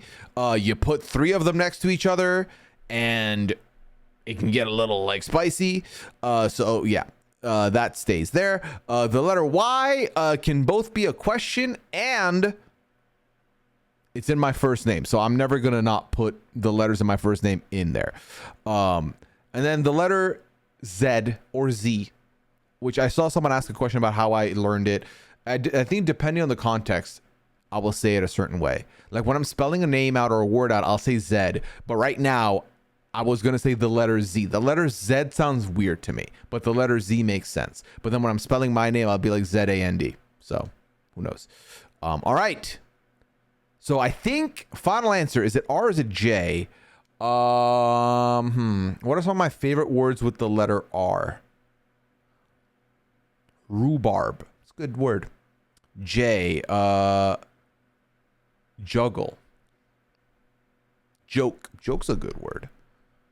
I don't know.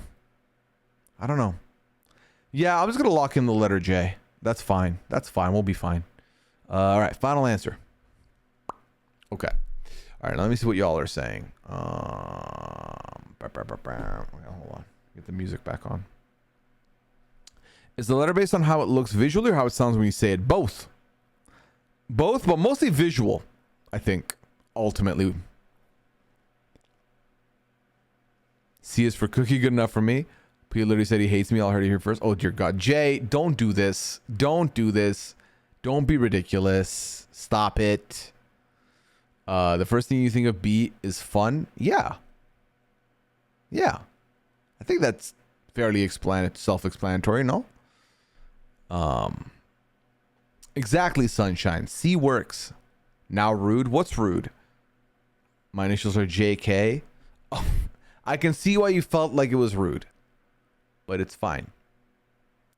K is okay up until the point you line up 3 of them. Exactly. Then it's bad.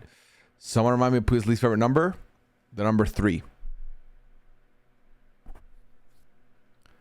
Jan K are also the initials of a horrible author. It's true. Y'all gonna argue with that? Huh? I started learning the Cyrillic alphabet and keep accidentally writing the Latin N backwards in my handwriting. Oh my God. I remember back like 25 years ago, I was chatting with one of my friends online and said, J, just kidding. I didn't realize it stood for just kidding. I was like, why the fuck is she saying my initials? Oh my God. Why is the goblet? That's true, depending on how you do it though. Because you can do the Y sideways. Minneapolis.org blog Mighty Ducks locations. What?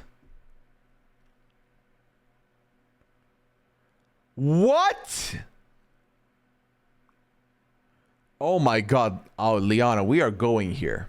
We are doing this.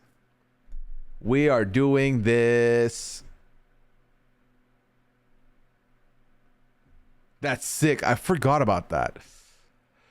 All right.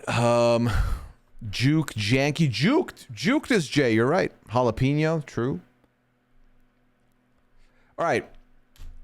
Either I will never answer these questions again, or if I answer, you gotta like respect my answer. Because no one else in the history of Twitch will go out of their way to explain every letter in the alphabet to you. Okay? Okay.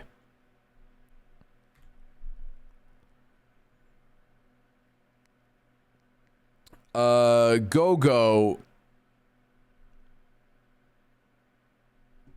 You're brand new here. What is this game?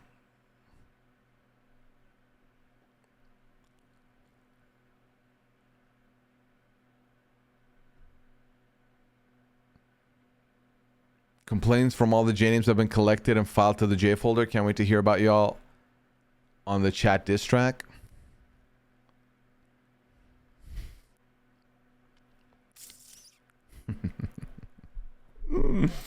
All right, next question in the forum is,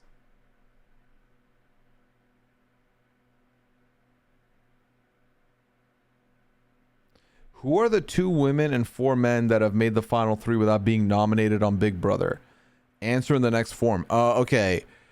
I'm not gonna know this, but I know one of the women is Bowie Jane. If this includes Big Brother Canada, Tishon and Dougie are on there. Douglas. Dougie, yeah. Anthony. Douglas. Anthony. Anthony and Tishon are on there for the men. Is Xavier on there? I don't remember. Who is the other woman that's not been nominated? Oh, Vanessa. No. Vanessa survived a backdooring attempt. So Vanessa is not Vanessa.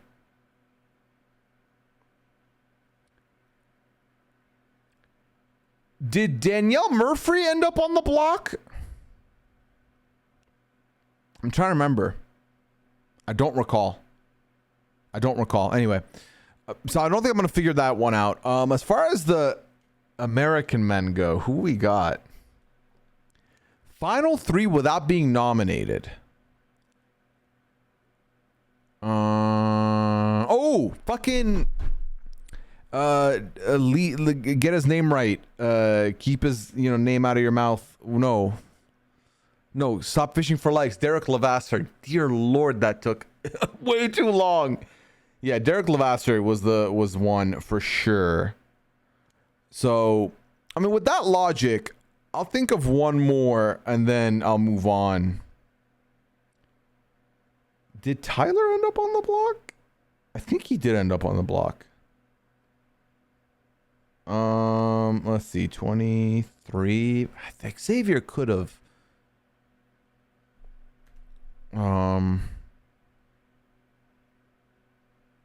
25. We already had Bowie Jane. Did Matt end up on the block?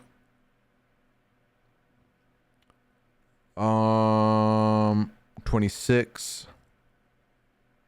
Who was in the final 26? That was last year. Chelsea?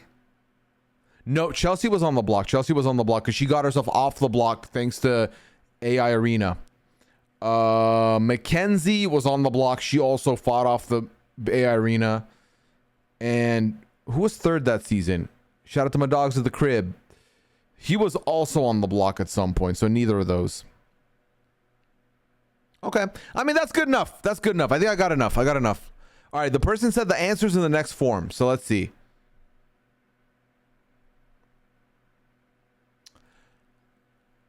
Okay. Interesting. So this person had Bowie Jane and Danielle Reyes.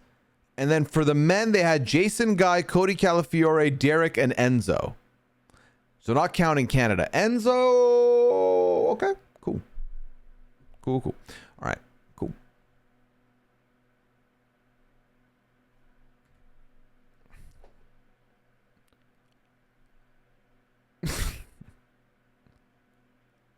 There was someone at the end that wasn't, but also my memory is shot.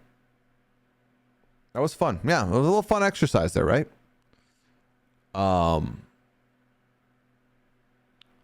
What are your thoughts on Huda and Jeremiah from Love Island? Loki feel like he was blamed for a lot of her messiness. I think they were both messy. And I think that for a while she was being blamed for everything, and then for a while he was being blamed for everything. And realistically, they should have both been blamed for things from the beginning, equally. So that was fun since BB is soon. Exactly. We're like less than 2 weeks away, chat. Less than 2 weeks. Actually, is that true? It is true.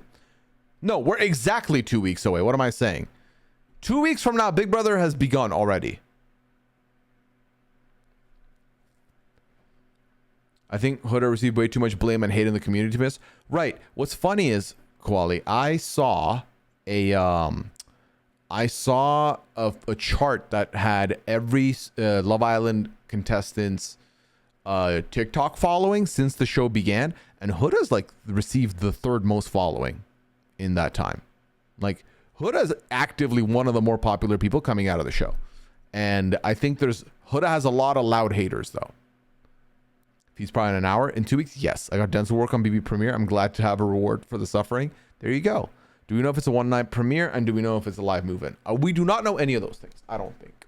We know that it starts on Thursday. We don't know to what extent and how. Huda, Maya, Ace, the big three. Yeah, no, Ace had more of a following going in than I think he has gained since being in. Did you see that? Okay, hold on. What did I see? I'm assuming. Hold up. Hold up.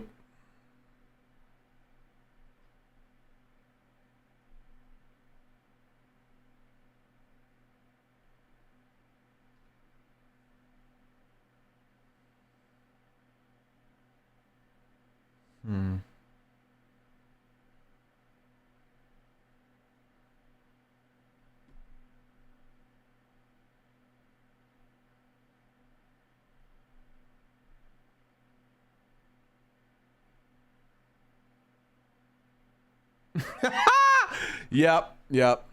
Liana called it. So yeah, so someone said, did you see someone said, did you see the unhinged comment on the pal? And I was like, what comment on the pal? And I'm seeing it now. I'm gonna go reply to it in a second. Liana called it hissy fit. So on the pod, Liana said I was having a hissy fit about something, and I pushed back on it. And this person said, I can't for the life of me understand how Liana married this man child. Pooya is almost 40, and yet he acts and dresses like a teenager. Liana is a scientist. She has a job. She podcasts. Pooya is a poser. How? Why? It's like a child and a grown woman having a conversation. A 30-something posing as a teenager and a grown woman. It's fucked. I'm 33. Okay. I'm 33. And she married me. Jelly? Jelly would be teenage behavior. I can dress how I want and speak how I want. If you're in too deep, my friend, don't get parasocial. That's good, right?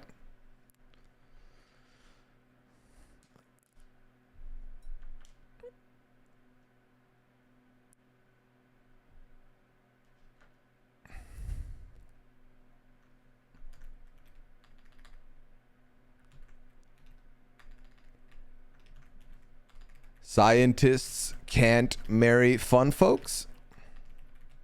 Damn. Good enough. Nah, let's leave that last part out. Let's leave that last part out and see what happens from there. All right. Wow. So salty. I should have used youth slang to lean in. You're right.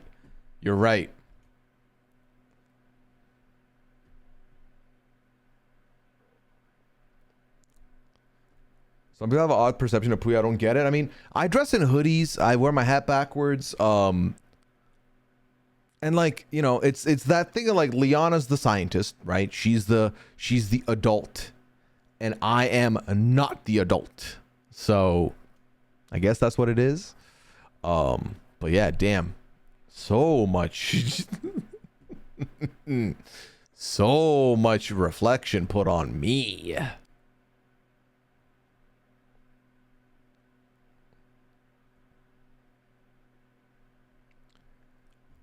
But yeah, is my cue to play Teenage Dream? I think they're projecting. Yes.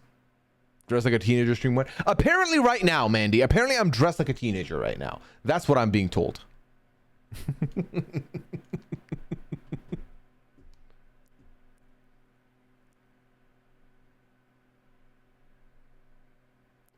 They accused you of crashing out? They did not. Should I reply again? No, I'm going to leave it. I'm going to leave it and let them let it sit there. All right. What's the next question? I appreciate whoever brought that to my attention. Thank you. I'm no longer answering would you rathers. We've made this decision.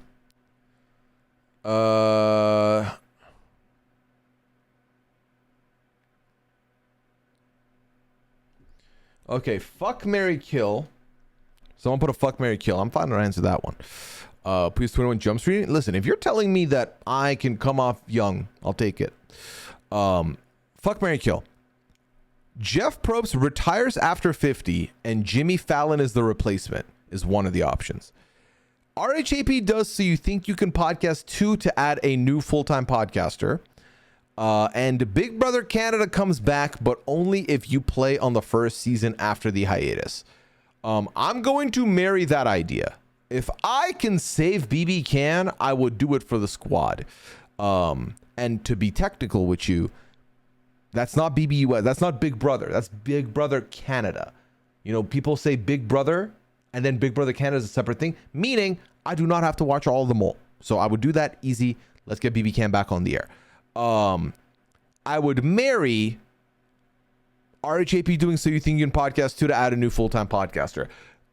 First of all, getting a new podcaster, always fun. But I think my curiosity would want to solve the idea of what does So You Think You Can Podcast look like in 2025?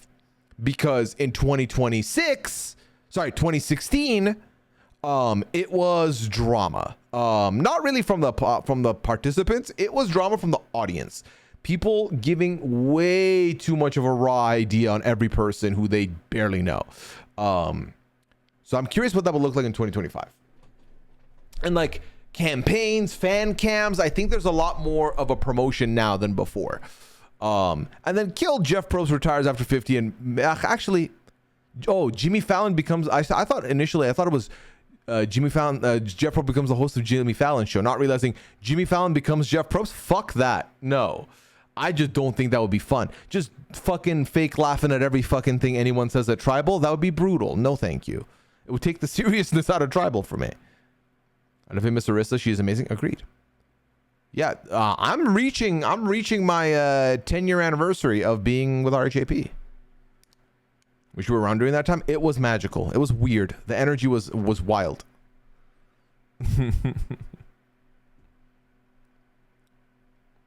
You know what? I'm just gonna go ahead and do this.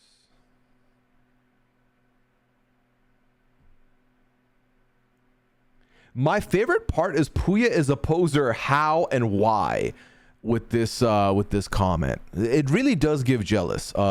So. Yeah. It would be Adam, built-in fan base times 10 now. Adam, are you talking about Adam Bongiovanni? Adam retired from YouTube. Would you go on BBUS if it was to save the show? If it was to say BB Can, would I go on BBUS? Is that what you mean? It's not about Julie Chen being the host of a tribal council. I bet that'll be awful. Yeah. Listen, Jeff Probst kind of low-key sucks, but also, like, he's still one of the better options out there. Like, when I say Loki sucks, it's like, he sucks a little, not a lot. Actually, I don't know. To save Big Brother US, would I go on the show?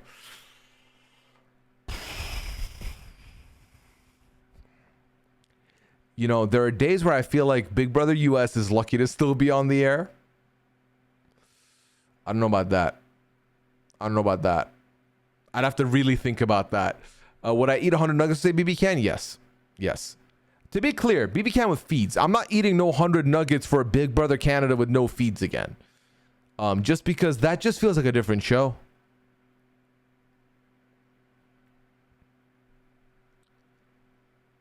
I think Jeff was a good host, but a terrible show producer. I'm fine with that.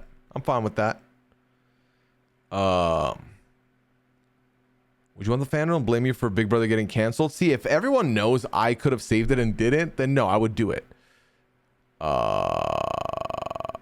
Oh, I see, Dylan. You're right. But no, the thing is, I feel like in the selection process, you would pick people who are more balanced out. Like everyone's on a more of an equal playing field, I think.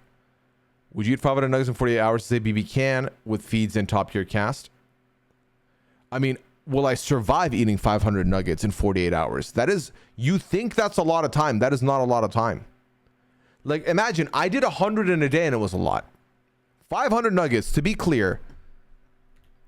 And I never really like to use calories as a measurement, but let's use it for the sake of this, right? 500 nuggets.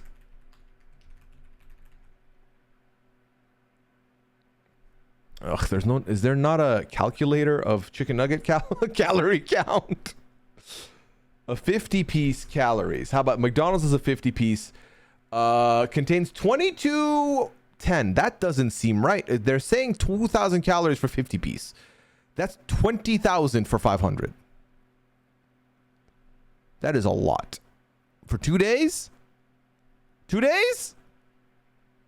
Yeah, no, it's a lot. And thank you for the, actually I should have prefaced that with the trigger warning, Mandy. Sorry, I did miss that. I think separating TV host from TV producer, like separating church from state. I could see that. What size constitutes as a nugget if we chop up and it would still count as two? No, I feel like I'm assuming this person would say you need to eat each. The moon right now? I don't think I can see the moon from where I am. We'll get Nurse Amaya on set. Oh my god. We're going to become billionaires without less than 2 crew nugget calories. No. All right. Let's move on. Oh, thank you, Mandy. Appreciate it. All right. Next question. How many Labubus do you own? Which are your favorite? I own 0 Labubus. I own no Labubus.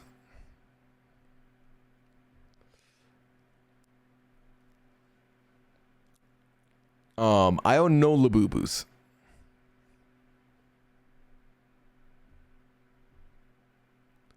Okay, last thing. Nah, you know what? We're not doing shit. We're not saying that shit. We're good.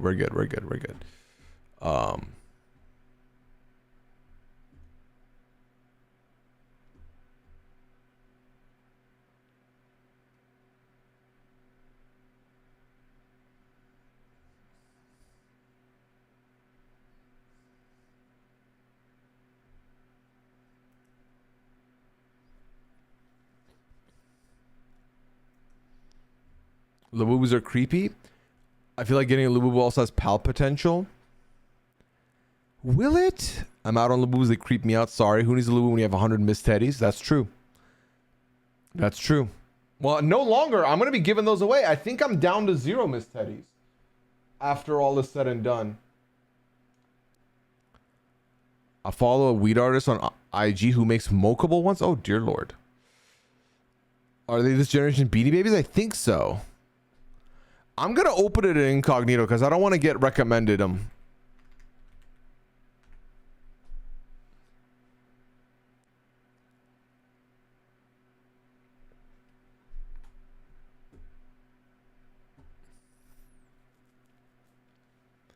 I'm on the side of TikTok where everyone thought a Labubu was slang for lobotomy.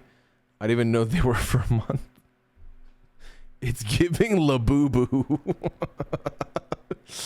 Oh my god. These are fucking pricey, let me tell you. There were Louisa Pride and people were very excited. I was confused. You're like, what is this? The toddler techno DJ we listened to with our daughter remixed the song they have, I guess, and we looked it up. Oh, interesting.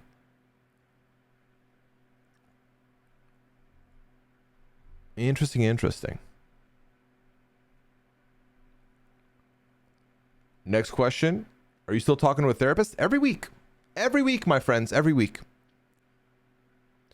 Because after I left New Haven, I immediately got here and I was like, I'm not going to waste any time. I'm going to find the new one. And I did immediately. Every week, I've got a standing appointment and I can't recommend it enough, chat. I really can't. It's great. Absolutely great. You have to get the ones where it's in a box and you don't know what kind it is. From what I've learned, that's the intended way. Yes, absolutely. You want to do a mystery opening, unboxing. Yes. Online or in person? I do online. I have the option. Like, it's close enough where I could go to it in person, But I was like, I'm home. Like, what does it matter, you know? But yeah, it's great. I think, like, you know, I think what they say is true. You got to find the right therapist for you. But I think the other side of things is that what I think some people may not realize is sometimes your therapist is the one that's going to give you the breakthrough or like help you get there. Sometimes you're getting there yourself just by speaking to somebody. And it's amazing. Amazing, amazing, amazing. So yeah. Next comment is, or question. Do you think RHAP would ever do another class of 2020 or mass podcast or scouting? It's been a while since we had a big wave of new blood in the podcast. I don't think so. At least I don't think there's any planned anytime soon. And I think part of it has to do with the fact, like, think about where RHAP was when class of 2020 happened. There was like 10 podcasters that were really doing stuff. And also there were not that many shows at the time. I think bringing in a whole like big group of podcasters in not only like expanded on the podcasters that we now have, but it also brought a lot of shows in. But we are not in a place where you're getting more and more shows at this point. I think there's a lot more what's it called?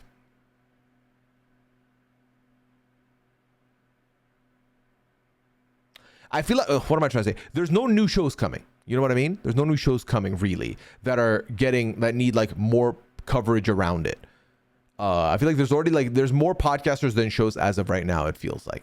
Liv, thank you for the 56-month. Liv, appreciate you. Welcome back into the Less Than Two crew. Let's see who's still around from that 2020. I'm gonna forget people, so let me preface it that way so none of you can clip it and ship it or like blame me.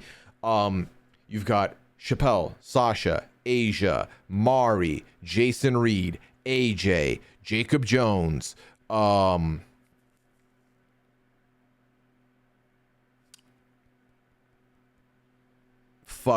forgetting her last name. Sarah Carradine. You've got Liana's not from the class of 2020. Lavina. Yeah, this was a mistake. I'm gonna leave people off, and people are like, I'm like, that's not what I was doing. That's not what I was doing. Isaiah. Let's see. Maggie.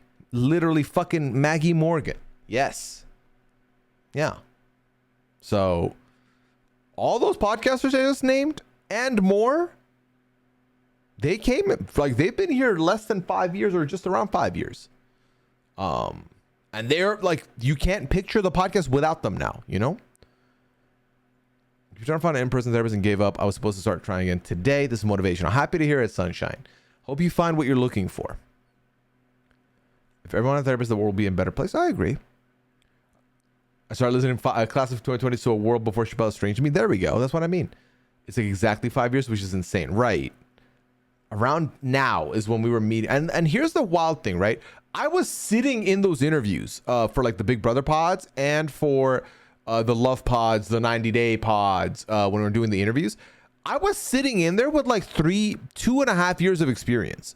I really didn't have the experience I have now. Now I'm like, I know my shit. I did not know my shit at the time. And I was one of the more tenured podcasters then, which is nuts.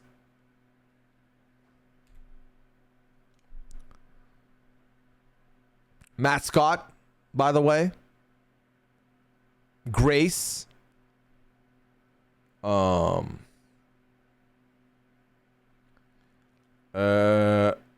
the biggest, most dangerous animal you feel confident you could take in a fight? I don't think I can take on many dangerous animals. If they're dangerous, I'm probably losing. Maybe a cow? Chantel, yep. A cow, maybe? Even then, I'm not confident at all in fighting a cow. So, yeah.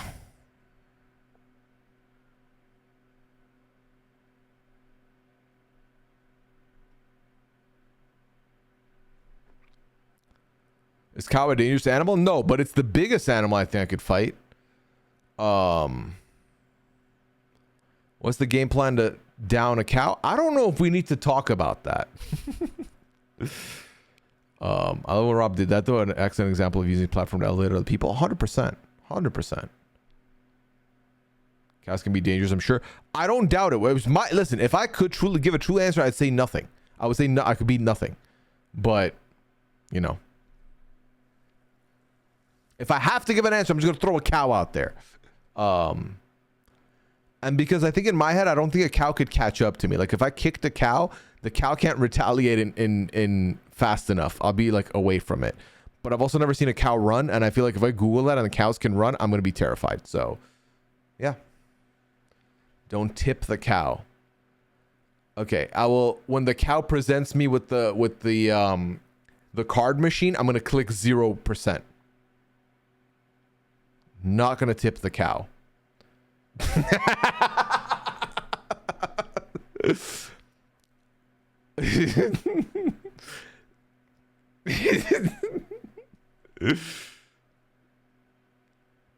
Boom.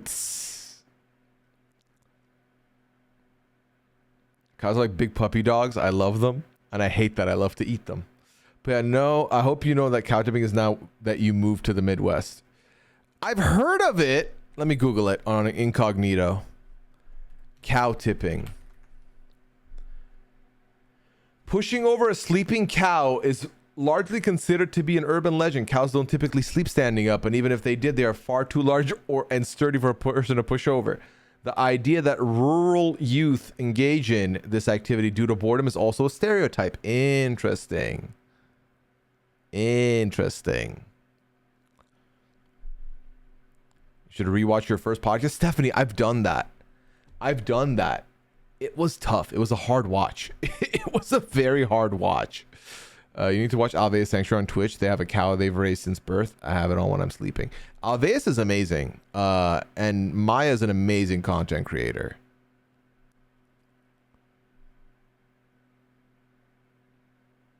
Wait, oh, here we go on what? Oh, here we go on what? Is it how they die? I mean, I don't know. Oh, you've heard of cow tipping. Gotcha. All right, next question in the form is, if you could start a new podcast about something completely different from what you currently cover, what do you think it would be?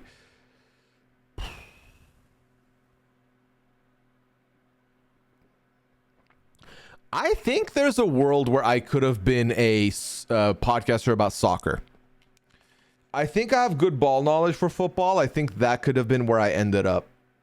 But like, there's a billion of them. And I think I would need to have a good co-host that I would enjoy talking to. I think that would matter heavily. But I mean, I can't picture not doing the shows I'm covering now. So yeah, it's hard. Good ball knowledge. Got it. Hey, you North Americans that are laughing at this, the Europeans get what I mean when I say ball knowledge. Y'all got your minds in the gutter at midnight. Pull it out. Have I ever listened to the Cooligans? I have not. I do not know what the Cooligans are. But yeah. I've always wanted to have a good banter pod, which obviously is kind of what the PAL is. But even with the PAL, I feel like sometimes we come in with a little more structured than I would like. But also I think it's necessary. Because I feel like you and Dwight need a pod. I don't know if we need a pod. I don't know. Have you heard us talk? It's just us fighting. And then in 4 months, someone's going to comment and be like, this fucking 40-year-old is bullying this like 5-year-old and it's bullshit. This man-child dressing like a teenager. And then it's like, bruh, we're back where we started.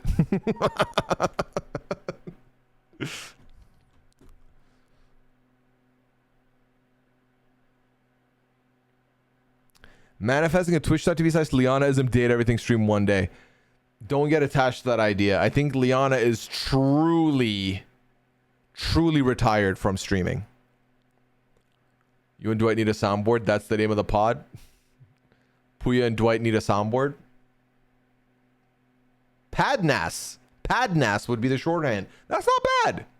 Or Dapnas. Dapnas might be better. The Pooya and Dwight Den. Oh my god.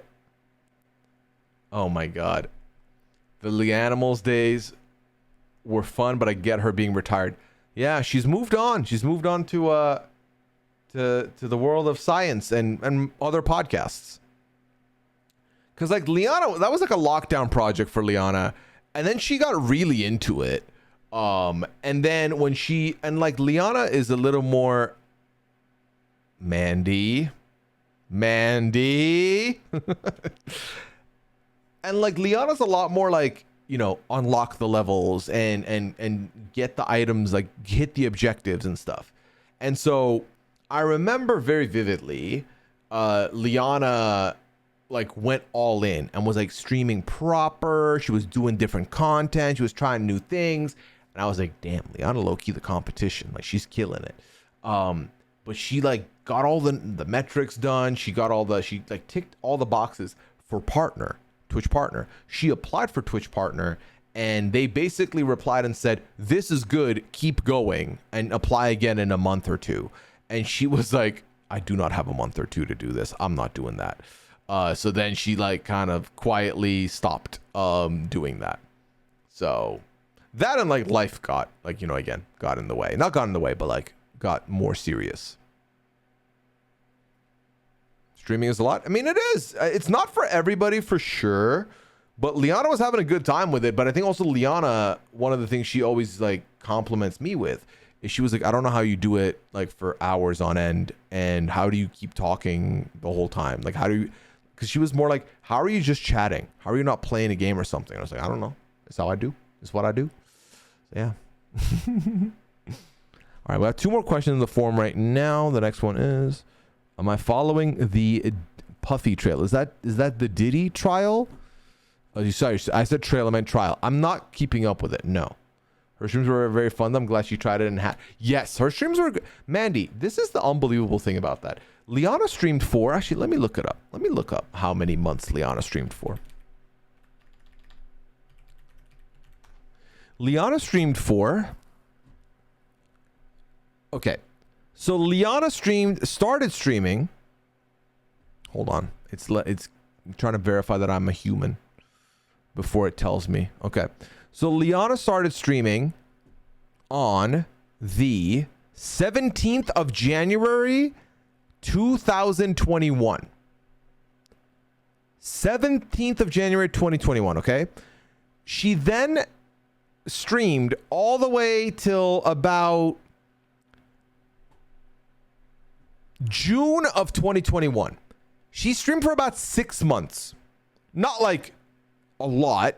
At some point, she ended up she was streaming weekly Among Us. That's what she was doing. Weekly Among Us. And that was about it. In her first couple of months, that's when she did BB Can. She did Animal Crossing. She did Fall Guys. That's when she was doing that until in the first 2 months. After that, she moved into doing weekly Among Us, and then she stopped. And then she did 2 more streams after that. One was a Goose Goose stream in January of 2022, and one was a Fall Guys stream in January of 2022. That was the last time Liana streamed, was over 3 years ago. Why am I bringing all this up? Because Liana streamed for about 6 months, and people still fondly talk about Liana as a streamer. That's the power and the energy Liana put into it. Fall Guys was my tournament. Yes.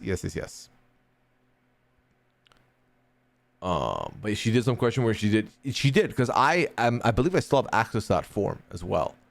She did her own version of the pad, but it was during the day. I may have been subscribed to Liana before I subscribed here. And listen, I respect that. I respect that, Quali. I respect that a lot.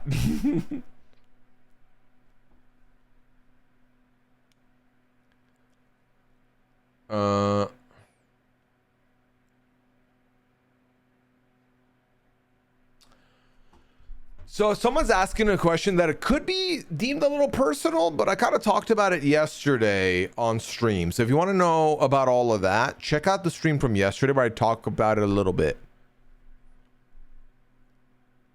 And the latest question in the forum, if you had to pick a game to 1v1 people in your community for money and you had 1 week to prepare, which game would you choose? FIFA. I would 100% choose FIFA. That's the game I'd feel most confident in 1v1ing people in. I feel like every other game, if you play other games, it can translate. For example, if I said Fortnite, if you play a first-person shooter game, you'll get the hang of Fortnite very quickly. I don't think I can beat you in a 1v1. FIFA, I've played ever since I was 8. Every year. Every year, at least a little bit. So, was anyone else in the chat on Liana's stream during Among Us when we manifested a specific role that was iconic? Moments like that always hit different. Always hit different. This song is way too intense right now for me. Here we go. But yeah, it would have to be FIFA without a shadow of a doubt. I don't think I beat everybody in FIFA. I still think I would struggle a little, but I'd like to think I could handle my own with FIFA. I could pull it off. So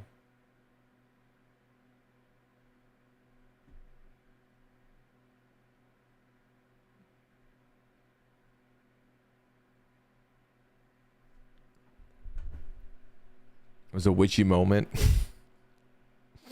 All right, we're fully caught up on the form, chat.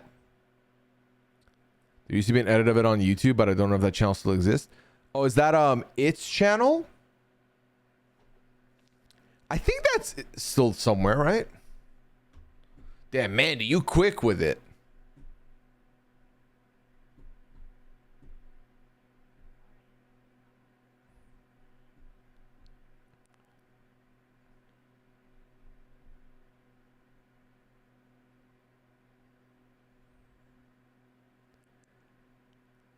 Oh, and we were together. We were imposters together.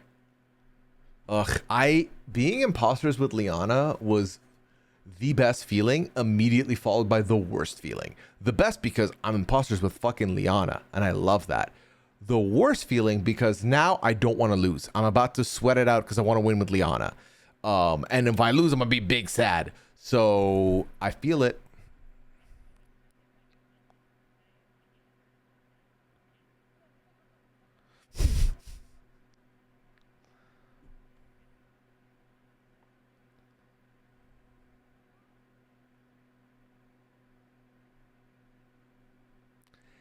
Among Us was different. It really was. Like, I know Goose Goose is the better game now, but those early era Among Us games were so good. Like, it felt so amazing to do. And like, everyone wanted to play. Now everyone's all busy and shit. Everyone's got lives to do, things to do. Good times. Good times. The nostalgia hits, though. The nostalgia hits.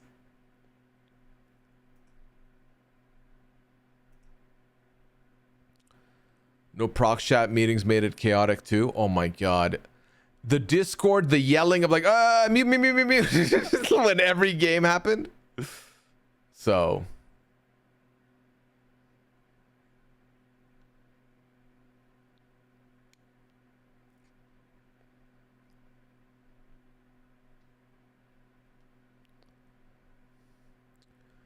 No proc chat with you and Liana's impossible were great because y'all were usually still in sync. That marriage energy came in strong. Strong. We're on the same wavelength. I'd love to go back and watch the first 25 you have uploaded. Hey. Yeah. Ugh. Good times, chat. Good times. Do you think they'll ever do a civilian US traders? I don't know. I mean, the thing with Peacock is, unlike these other networks, I do not feel like Peacock is oversaturating their own shows. I feel like we've heard Alan talk about how he doesn't want there to be a civilian edition only of the US traders. But we're about to see Peacock do a bonus Love Island season with Beyond the Villa, which is not really Love Island, but it's following last season's people. I'll say this much. If they ever do a civilian season, just know I've applied for it. I will deny it. You'll bring it up and I'll say, no, I haven't. And I will not talk about it because I'm trying to get put on. But yeah. Have you two ever been on the evil team together on Clock Tower? No. And I think I couldn't handle that. I don't think I could handle that, Softy. I love a Survivor type schedule with one season being reality, then the next season being civilian. I mean, here's the truth, right? Peacock has Traitors in January. They have Love Island in the summer. What do they have in the fall? What's their big reality show in the fall? Specifically reality show. What's the big reality show in the fall? Can someone tell me? I would like to know. Because I don't know. I don't know.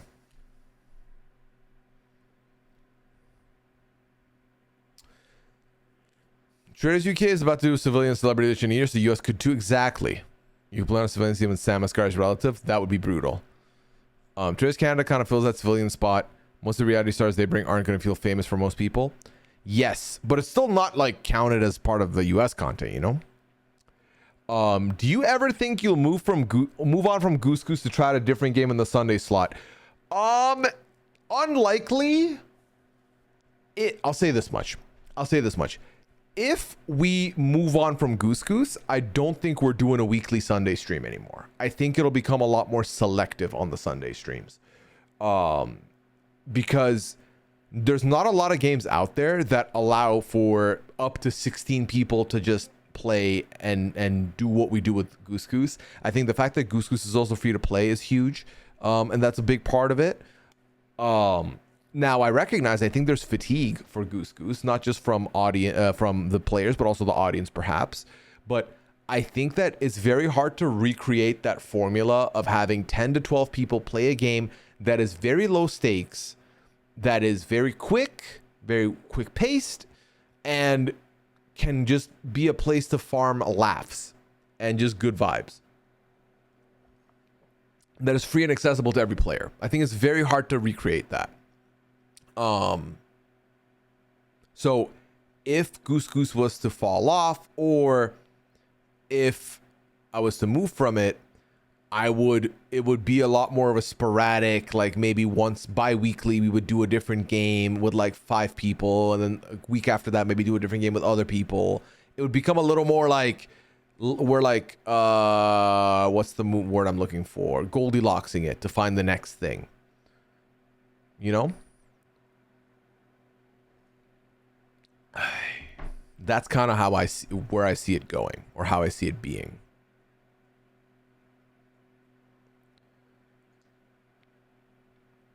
Oh, the social fun aspect of the games. That's what it is. So, for example, I think a game that really is the perfect comparison for what we do on Sundays is Dwight's Lobbies on Saturdays for Blood on the Clock Tower.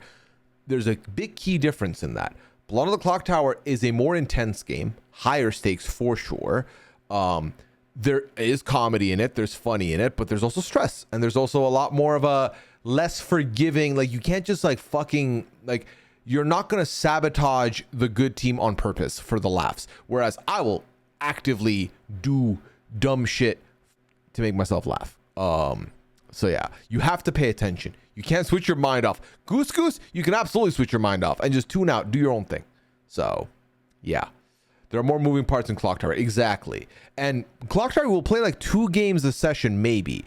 Goose Goose, you'll play like 15 to 20 games, even more, depending on the size of the lobbies. So don't matter as much, which is like innocent fun, you know? All right, one more question in the forum. What countries do you want to visit before you turn 40? Which one of those do you realistically see yourself visiting? If I'm going sightseeing, or like if I want to visit countries, I feel like I can knock a couple out in Europe, like back to back to back, hopefully, maybe, I don't know. But if I can pick like a couple of countries, oh, I guess you didn't say countries I've never visited before. I could see myself going to Sweden again after many years, about 20 years almost. I would like to go to Greece. I would like to go to Croatia. They're high on my list. Spain is also high on my list. I would like to go to low key, like there's a couple countries in Asia I want to go to. Korea, Japan, both would be on the list. I think those are a lot more unrealistic right now for me. I mean, all of these are highly unlikely for me at the moment. Yeah. But those are some of the countries. How about that? What makes you interested in those countries? The stuff I've seen, it looks very nice. Weather looks good, sites look great. So that's kind of why those are on there. I feel like almost any island ever I'd be down to go to just to like have that vacation life. Like a Belize or something could be a vibe. Yeah. Do you ever watch Dwight's Monday streams? I've popped in to say hello before. I've never sat down to watch a full game on Mondays. No. I genuinely, and I mean this so respectfully, I feel like I'm watching a show that is not in the like a language I understand, and there's no subtitles. That's how I feel watching some of the Monday games, because there's so much happening. There's so many roles I've never heard of, and everyone just seems like they know exactly what they're doing. So the session will open up and 19 people will say like a different sentence and none of it means anything. Like it's a lot to follow. I will say the way you guys play Blood on the Clock Tower is high stakes. There are definitely scripts that are way more just for lulz, which I would love to see. But I feel like, Cammy, the feeling I've gotten playing those games is that you have to get it right, otherwise you're going to get punished. That's the vibe I get. I was want to visit Spain and then anything with relaxed weed laws. Like a Netherlands, maybe a cheeky Netherlands, what you're saying? Always going to travel everywhere. I'm just terrified of planes. Even being in the airport to help my grandma check in makes me hella anxious. And that's valid, Stephanie. Every time I sit in a plane, right as we're about to take off and we're about to land, I'm like full panic. I'm just trying not to think about it. I close my eyes because the flight anxiety is real. I still have it and I go on flights anyway. Thailand would be fun. I would be down with the Thailand. Gotta have a good beach to dig a hole at. Exactly, T. Linda, you get it. Blood on the Clock Tower doesn't have to be intense puzzle all the time. I think the Survivor BB folks bring that energy to it. And the podcasters, we can be honest, the podcasters also do this as well. Croatia is high on my list. I really want to see Eastern Europe. Yes, Quali. Oh my God, same people have flown twice and takeoff and landing are the worst parts. Yes, because out of nowhere it starts speeding up, and then out of nowhere it lands. Yeah. But I always it's funny. I always remind myself of the things my parents have said to me to reassure me while flying, that like it's safe, it's perfectly fine, it's safer to ride a plane than anything else. But you know, that's the mentality you have to take. Otherwise, it's going to be just stress city.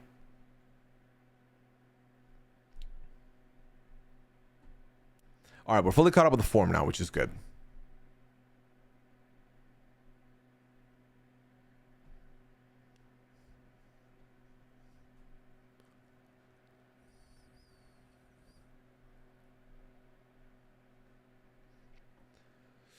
All right, chat. Let's call a last call on the questions, if we can, then wrap up here. I say not being in control, but ain't no way I'm flying a plane. Oh, I would never be a pilot ever. But also, I don't like driving, so for me, it's the same vibe, you know? No marbles tonight. No marbles tonight, Melissa. We'll be back to marbles next Friday. Looking forward to your Love Island thoughts tomorrow. Thank you, Taylor. It's going to be fun. I'm very excited about it. I don't mind flying too much, but takeoff and landing, it's headphones on. No one bother me until we make it through this part. Yes, agreed. You should do a flight simulator stream. Oh my God. I don't know if my fucking computer could handle that. How does one access the Discord? I'm never here live, so I've never been able to ask. No worries. Yeah, there we go. Not exclamation Discord, but exclamation Discord. If you follow those instructions, Quality, you should be able to get in no problem. And once you're in, you don't have to stay subscribed to stay in, which is good. But then, yeah, welcome in. Can't wait to see you in there. Flying just ends up hurting my neck because of the seating discomfort. That's fair. I got very lucky on my flight back for this trip. I got they gave me the you know where the emergency seats are? I was able to sit there. Where the emergency exit seats are with all the leg room, that's what I got. What about the crazy in the plane? Like that one girl grabbing that woman's hair and spitting on her? Stephanie, very rarely does that happen. At this point, how many flights have I been on? I mean, I can't count. I've been on many flights. very rarely are you gonna get wild people. For the most part, everyone is in the same situation you're in. No one likes flying. No one likes this travel shit. They're just trying to get through this and get to their destination. That's really what we're all trying to do. So it's like chill. I think the hardest situation on a plane is like when you have young children on the flight, maybe in front of you or behind you. But even then, it's like, you know, the parents are just trying to get through this flight also. So you definitely empathize there. So that's really what it is with flights. I've never really had adults be a problem on flights, which is great, but it does happen because you do see those videos and stuff. But I always like to remind myself as well that the reason we see as much crash out as we see, like people crashing out or compilations of people being Karens, is because we have more access to videos now because everyone has a camera. Whereas before, I think the same amount of crash outs were happening, the same amount of problems were happening. We just weren't privy to it. So I don't think it's a lot. I just think we're seeing more than, you know, the normal person would, you know?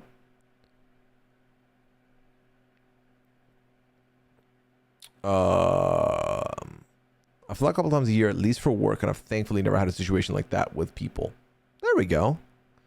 I never thought about it that way. Yeah. If you could apparate, but there was a 2% chance of just ceasing to exist when you did, would you do it? Absolutely not.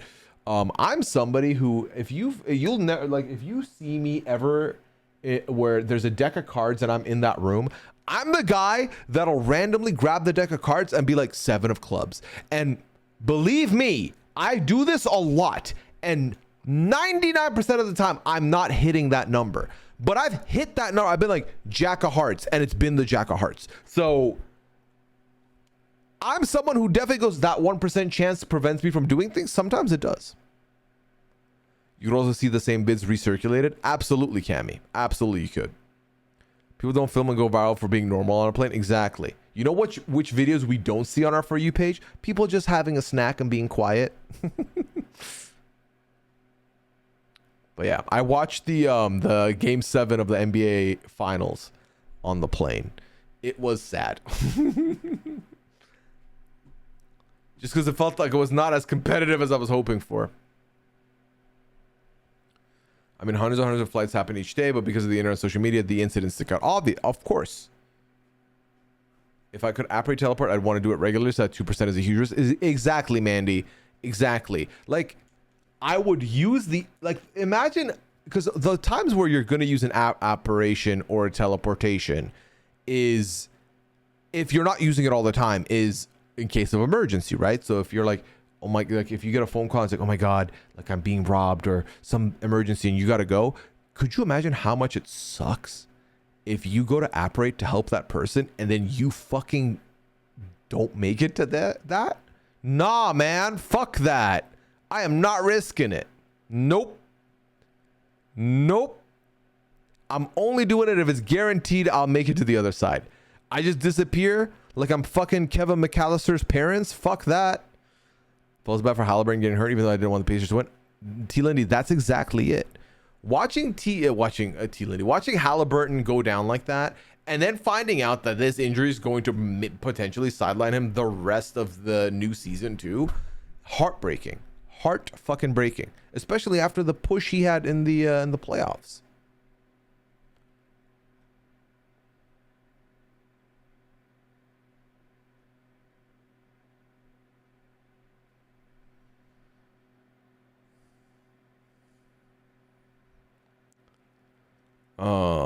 What if it's 2% chance of having no clothes instead of disappearing forever? Well, I would then really truly use it only in emergencies, but Lillard, Tatum, and Halliburton are all out for most, if not all, of next season with the same injury. That's so heartbreaking, Red Wings. Jay's cat has taken over the computer once again. Yeah, I would use it for emergencies. There's just a planning situation. Or yeah, I'm like, okay, I close my eyes. I'm like, I'm teleporting into my friend's bathroom. And then I'm like, fuck, I'm naked. I'd be like, okay, 2 seconds. I would teleport back and then teleport again. Because think about it that way. If it's 2% chance that you're going to be naked if you teleport into a safe spot and you're naked, you just go back and then come back again, because then you're re-rolling the dice, right? You're re-rolling the dice. So you can go back home, immediately change, go back again, hope that you made it with clothes this time. So, have I tried the new Mario Kart yet? No, I do not own a Switch 2, sadly. Not yet. Is it just a coincidence, or is there something that changed that's causing the same injury to so many high-profile players? I don't know. Honestly, if I were to choose a superpower, it would be the ability to speak all languages. That's good. I like that. I love that your premise is for emergencies, and I'm just thinking about where I can travel to for funsies. Well, no. Now that it's naked, I changed my mind. I think I just teleport wherever I want, but I would always try and teleport into a bathroom.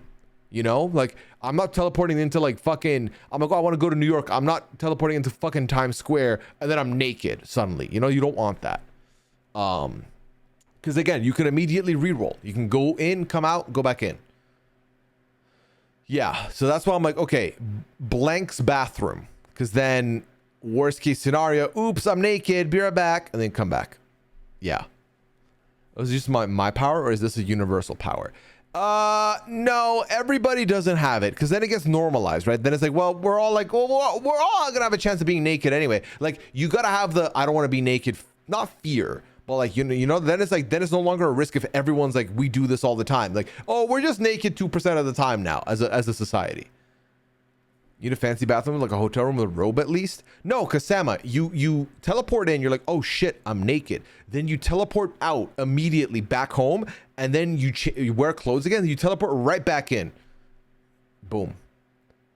If there was a commotion near you in a public place, like a Karen raging or a fight breaking out, are you the type to take out your phone to film what's going on? Absolutely not. I am the type to try and walk away as swiftly as possible to not be involved at all. Because when stuff like that happens, you can never control your surroundings. You never know what's about to pop off. And I'm not trying to be a part of that shit. I'm not trying to be, oh, surprise, you also got involved now. No. No. Teleport intake spot for New York City where there are always ropes. Exactly. Clothing supplier is setting up stands outside the teleport arrival. Oh, for sure if this became a universal thing, you just know there's like hubs where it's like 100 little cubicles with outfits for people who teleport in accidentally naked. You know that's going to be a thing. I'm up to mind my own business. Exactly. I'll watch those videos later, but I will not partake. I will not be contributing to the distribution of that stuff. What food that is not spicy do you think would be way more delicious if it was spicy? That's a very fun question. I think a poutine could go fucking hard if it was spicy. I really do. I think a poutine would be great spicy. Yeah. For those of you who don't know, French fries, cheese curds, gravy, but spicy.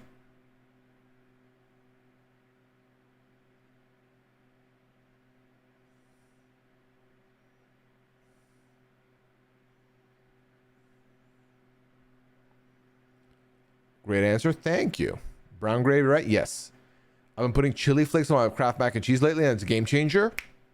Another good one. Mac and cheese would go hard as well. Agreed. Agreed. Same page. I think a grilled cheese spicy could also be good too. What is my favorite weird food combo? I have one that is definitely not as accepted. And I think I've talked about it before. Potato chips or Cheetos and Greek yogurt as the dip. Dip it into the yogurt is good. Plain Greek yogurt, it goes off. But for some people, that might be an immediate yuck. But hey, it's fine. It's fine by me. Old Bay on Mac sounds good to me. Spicy grilled cheese would hit 100%. I don't know if it's weird, but mashed potatoes and corn I fucking love. I don't think that's weird. Peanut butter and pickle sandwiches, mine. Never would have thought to try that combination. Grilled cheese with green chilies. Chiles is so good. That sounds good to me as well, Mimi. I would eat that. Nothing beats tzatziki. With what? Chips, Cammy? Or just generally? We're talking general here. Also, let me just peep the other form here.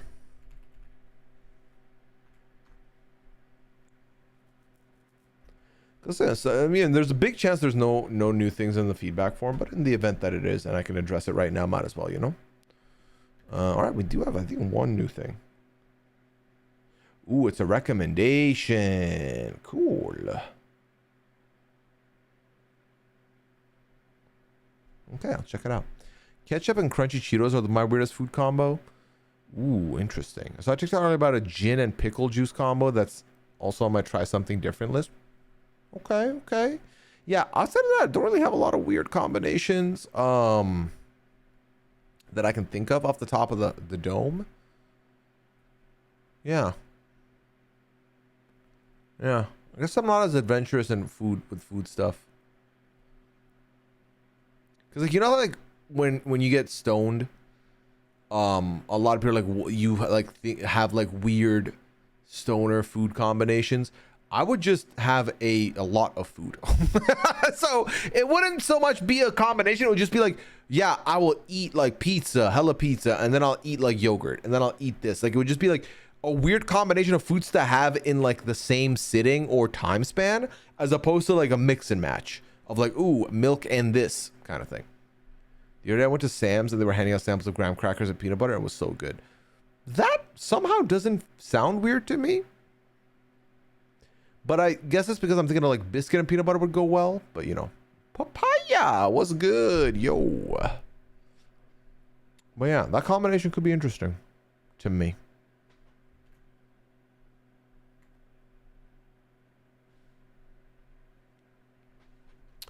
All right, I think we're caught up on the forum chat. I think we're about to close this forum off. So we'll see. But I do apologize for starting stream late, 20 minutes late. Ultimately, we did it on a fucking Thursday night. Chat, to have 100 of you in here, it means the absolute world to me. So thank you for hanging out. It really has been a treat. Thank you, Mandy, for putting the form out for one last call in case you want to put your questions in. Tomorrow night, I will be on the Love Island pod with the lovely people over on the We Know Love Island podcast, Scally and Kirsten. So there will not be a pad, but that's why we were here tonight. I'll be back here, obviously, on Sunday with Goose Goose. 4 p.m. Central, 5 p.m. Eastern, 1 p.m. Pacific. Nope. 2 p.m. Pacific. Fucking hell. I have tomorrow off, so this made it really feel like Friday. Oh, that's perfect, Mandy. It's 3 p.m. here in Australia. I can't wait for the podcast, Sam. Appreciate it. All right. Oh, we did get a question in the forum. Hair reveal. All right. And on that note, thank you for hanging out tonight, chat. I appreciate y'all. No Cluck Tower on Saturday. Not for me. I haven't gotten an invite, so don't know. But yeah. All right, chat. Y'all take care. Have a good one. I'll see you on Sunday. Bye.